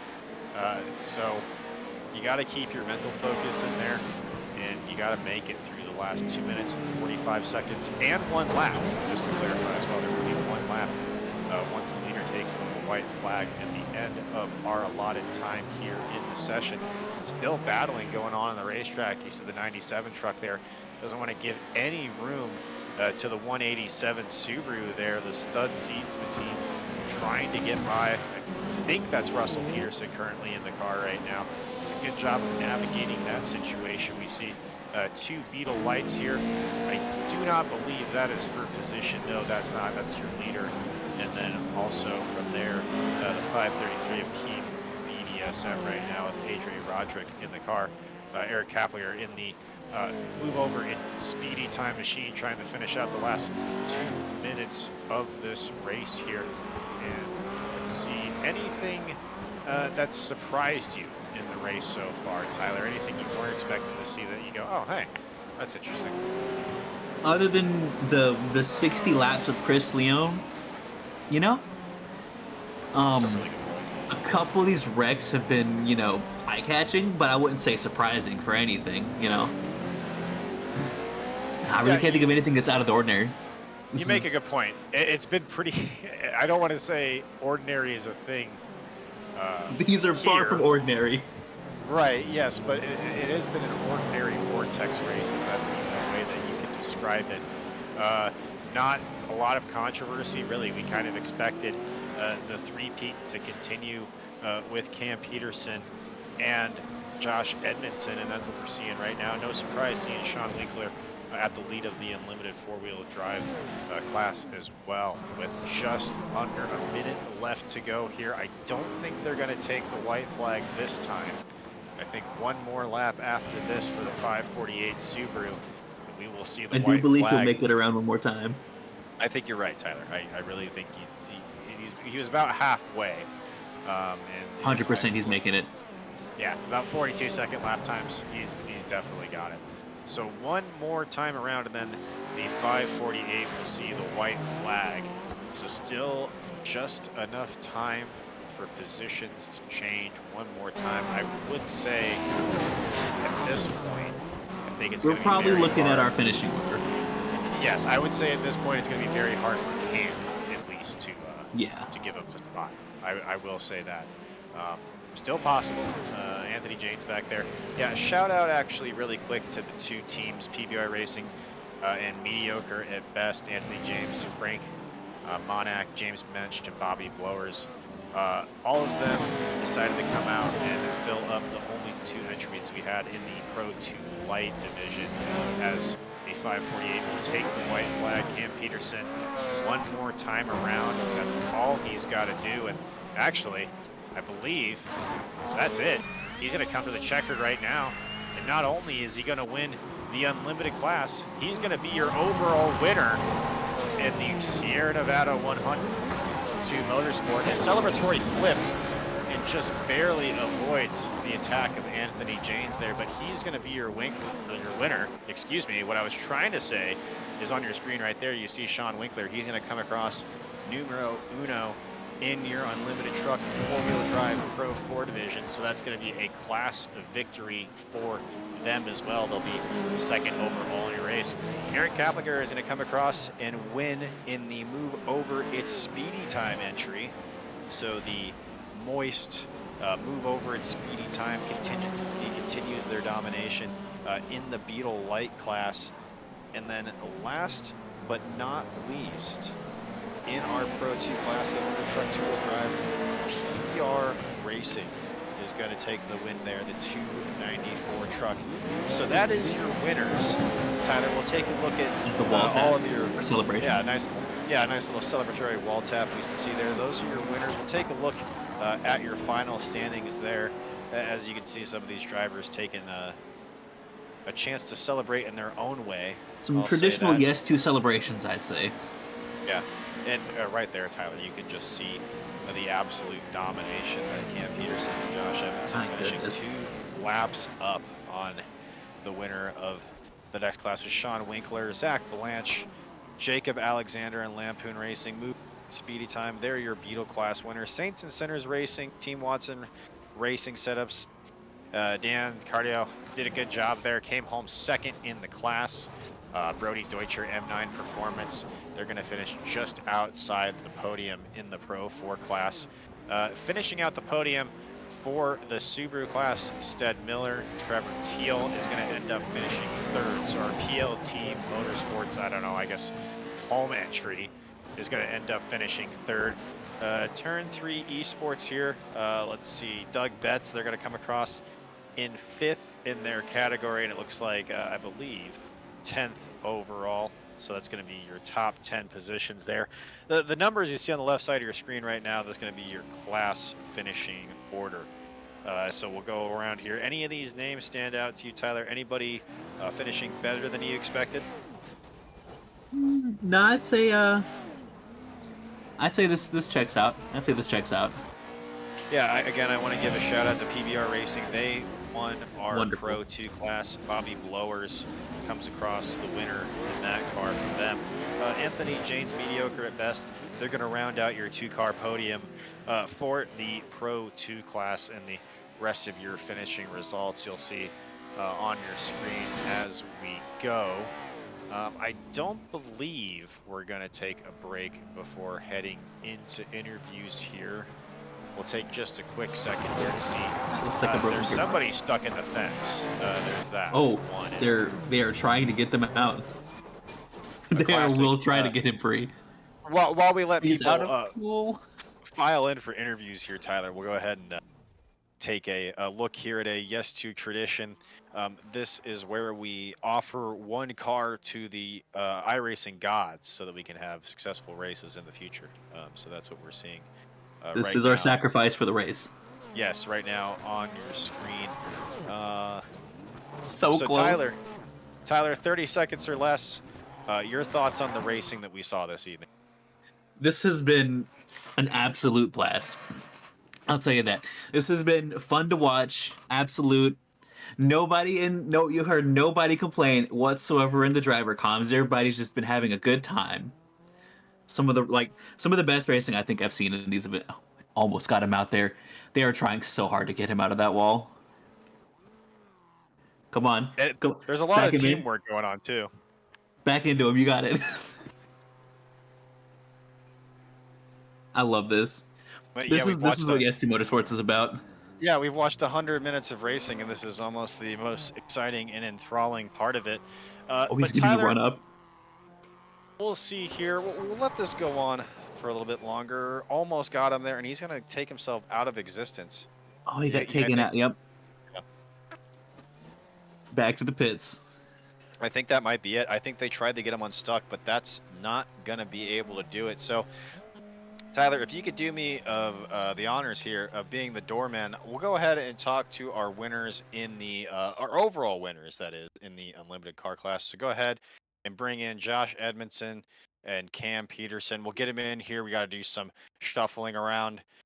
Gentlemen, welcome back to Victory Lane here for, I don't know if you knew this, but at least in the Sierra Nevada 100, this is now a repeat for you guys. So up there with Shaq and Kobe as far as let's go. wins go. Give me the ring. Yeah. So it didn't look hard from our perspective. It looked like it was easy for you guys out there, but talk a little bit. I don't care who wants to answer this one. Actually, you know what, Josh, we'll go for you because you started the race, I believe. Yeah. What was it like out there just getting going, knowing that you probably were going to be in control of that lead, but you had all those other cars to deal with?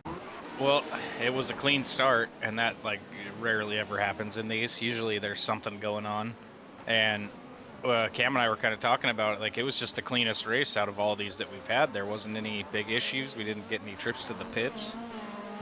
So yeah, I mean, we had a couple spin outs, but nothing crazy. So it was by far the cleanest one of these we've had. I think that obviously really helps. If you can stay out of the carnage, you're going to do pretty well in these races, no matter what class you're in.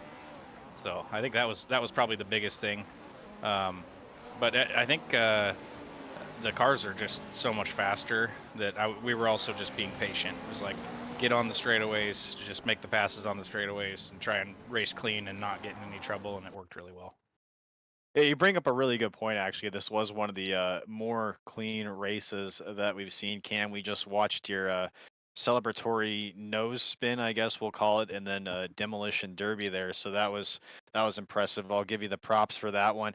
When you came into the car, second half of the race, I mean, what was your mentality? Were you trying to really push it at that point, or were you just trying to maintain and filter out the rest of the laps? And then also, bonus question for the both of you: who was the biggest target out there today? Who gave you the most trouble? For the first part, I think just knowing the worn out portion of the track helped me the most. I think it gets pretty sketchy, like when you try to not not lean off at all, and you just kind of send it too far into a jump, and the car just bounces in such a wonky type of way that you don't expect it. I think that's the biggest like challenge of it, but I kind of like that too because it kind of lets me learn kind of what the car wants to do at that point. And I think that's kind of an advantage in my mind when looking forward to like other races as well. Now I know how the car is going to behave, and I'm kind of used to it. And Josh and I both like we've done the same thing each race, and we've won each race, and he starts and I finish, so we have the same kind of goal, we have the same mindset and the same feel in the wheel each time race. All important question. Does that Yeah, make and I'd say the him biggest Shaq and you target Kobe? was probably the Racecraft guys. I first time I caught up to him, I tried to bump draft him because I had to pit that lap, so I thought I'll just bump him instead of try and pass him and then pit in front of him. But that ended up lifting the rear end of the car and spun us, so that didn't work. And then second time I passed him, I had to give him a door. He was definitely the target out there for me anyway. Sean Well, and you Cody. you have to give Sean a door. I mean, Yeah, that's just absolutely. that's Every just time. a given. Yeah. And Tyler, Obligatory. actually, I liked your question, Tyler. So go ahead with that one. So yes, which one of you is Shaq and which one of you is Kobe? Josh, you go ahead. What? You Which have one to of you would be Shaq? Which one of you would be Kobe? If you had to pick. Oh, we lost you. I think we lost Oh, Tyler. which one's Shaq and which one's Kobe? It was. I think that was the. Yeah. Well, I mean, I think I'd be Kobe and he'd be Shaq just based on size. Cam's like 7 feet tall, and I'm Cam not. is So massive. That is Good answer. It's a good answer. that is very true. Well, I'm okay gentlemen, with that. That seems fine. yeah, gentlemen, great job as always. Another class win, another overall win, actually, I believe. To anybody that you want to shout out that helps make that possible. Josh and I have the same sponsors, same everything, and he does a good job at it, so I'll let him take it. yeah. Well, definitely shout out for you guys putting on the broadcast and Chris for putting on the league. These races are always a blast. And then yeah, everybody on the team: Nitro Circus Sim Racing, Pimax VR, Next Level Racing, and Apex Gaming PCs for me. And yeah, just looking forward to the next one already. We appreciate you guys taking some time up here to answer a few of our questions. And again, congratulations. That was Josh Edmondson, Cam Peterson. You win again. It's pretty surprising. I wish you would just save some, wins, save some women for the rest of us. But go enjoy your win. Again, appreciate you guys coming up and talking to us here. They're your overall winner and your Subaru class winner this evening. So Tyler, if you'll go ahead and give them their gift bags and then show them the door, we can go ahead and get our Pro 4 winners in here, Later, guys. which is going to be Sean Winkler and Cody Vandeveer. Which again, All right. if you want to talk about domination, take your time too. It's not that big of a deal. I know it's.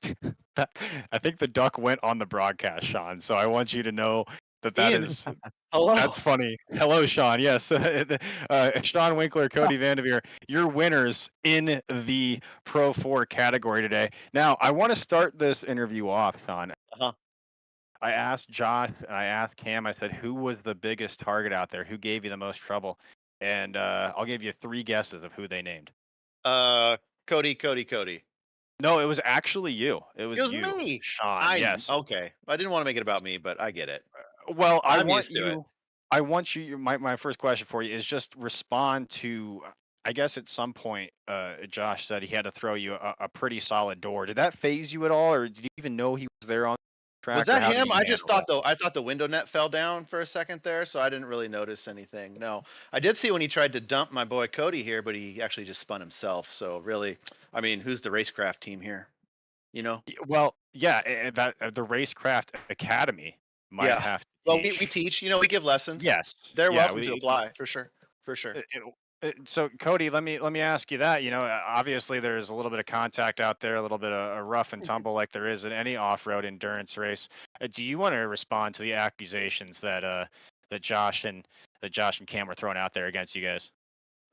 Yeah, he was trying to give me the old bump, the push, maybe the little shake and bake action, but it just didn't work out for him, I guess. So I'm glad that it was obviously on purpose on his thing because first thought in my mind was that I just dumped my coach. So, but I'm glad Again. that it didn't happen that way.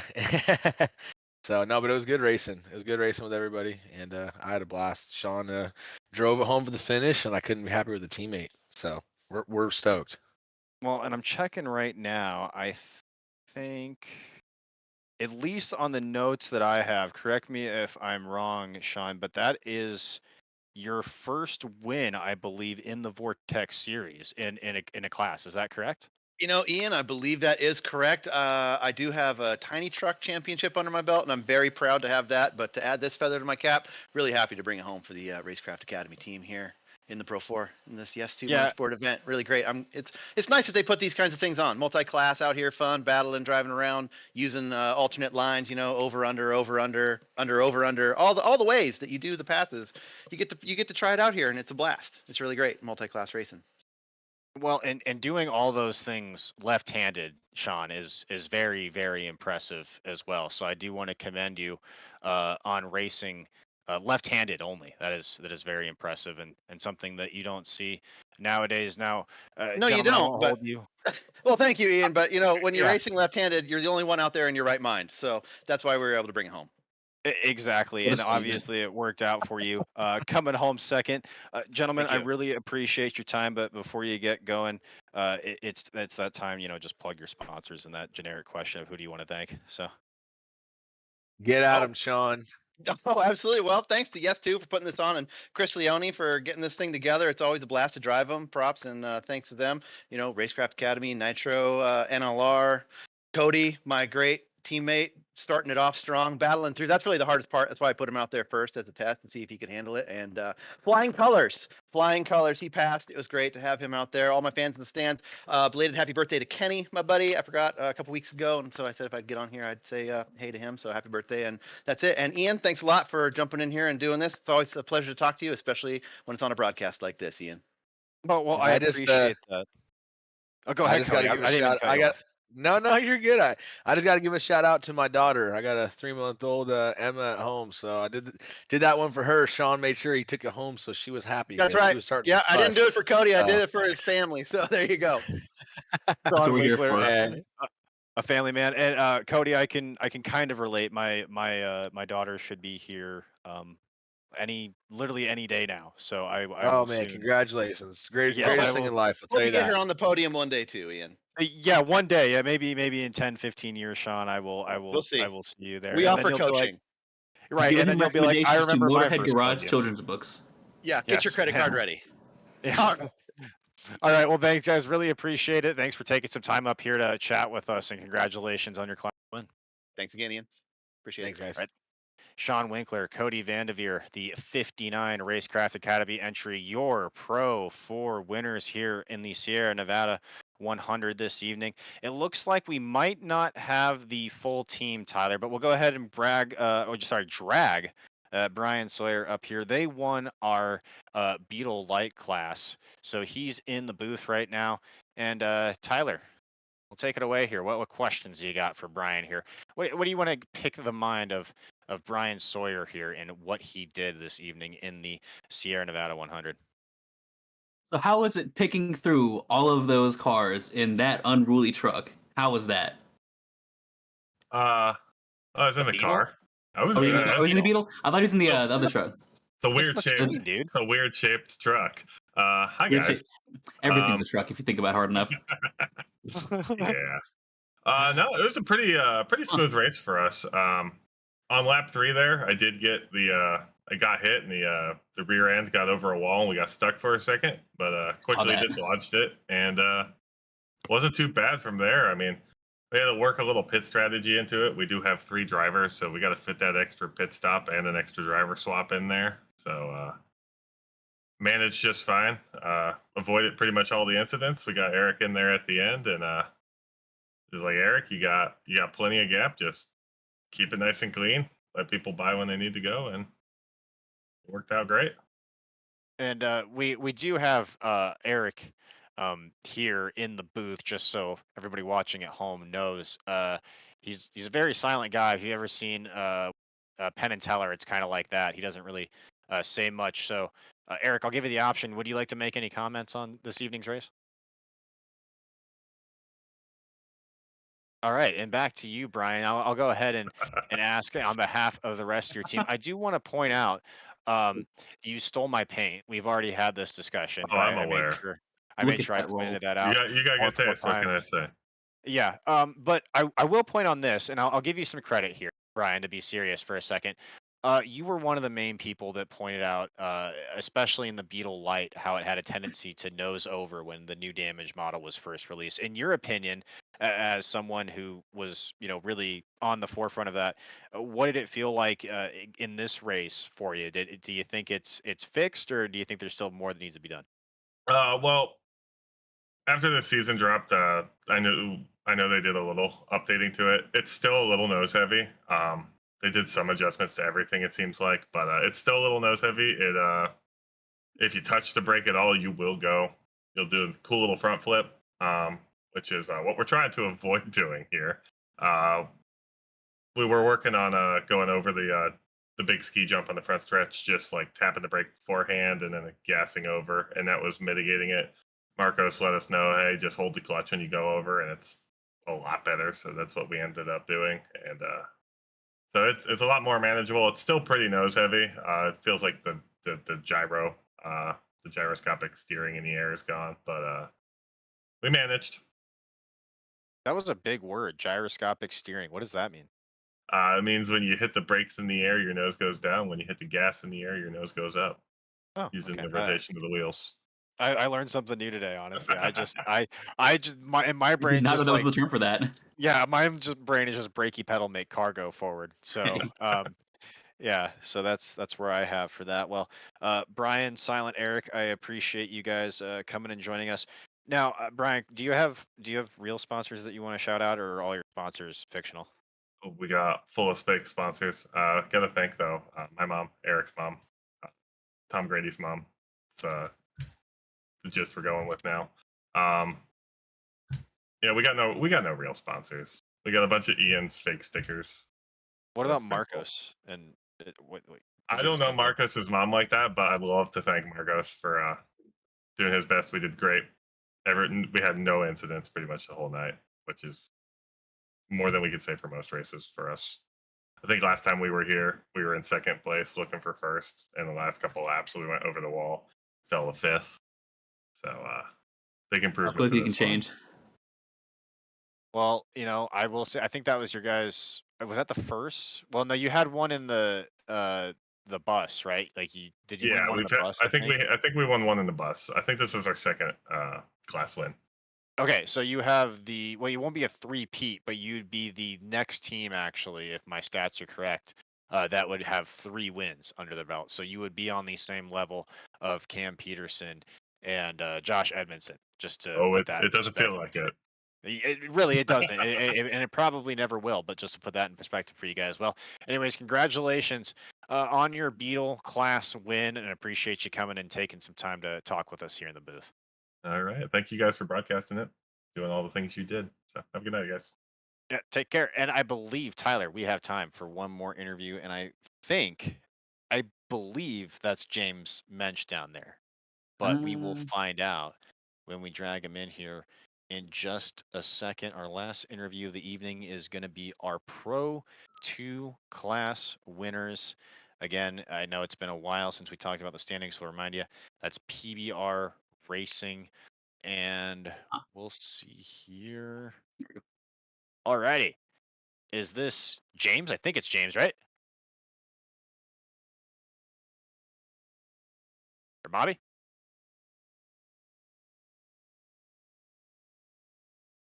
Maybe not. Anyways, maybe we do not have the Pro 2 winners this evening, but again, a great drive by them. We'll point him out again. That was Bobby Blowers and James Mensch in the 294 PBR racing truck. So they came home. Your winner in the Pro 2 class. So that will wrap up our interviews here from the Wild West Motorsports Park. And Tyler, that was a great night of racing. I know I've told you to touch on a few of your thoughts from the race, but any final thoughts here before we go from the Wild West Motorsports? Oh, if my computer would catch up. Nah, just that it was this is an amazing event, and I definitely appreciate the opportunity to come and do the call on this. Yeah, again, wanted to point out on behalf of everybody here at Racecraft TV, especially Tyler Milligan making his debut in it. And if I do say so myself, you did a great job, my friend. And it was a booth. And really, I don't want to gloss too much, but it was really fun to do something with you like this. So hopefully we get to do this again in the future. For our producer, Gail Brooks, pressing all the buttons, getting you all the replays, all the overlays, all the great shots you saw this evening. For Chris Leone, Ian Monroe, I feel like there's people I'm going to miss thanking here. Josh Edmondson, Trevor Teal, everybody at Racecraft TV that helps putting this on. My Everybody name that again. drove.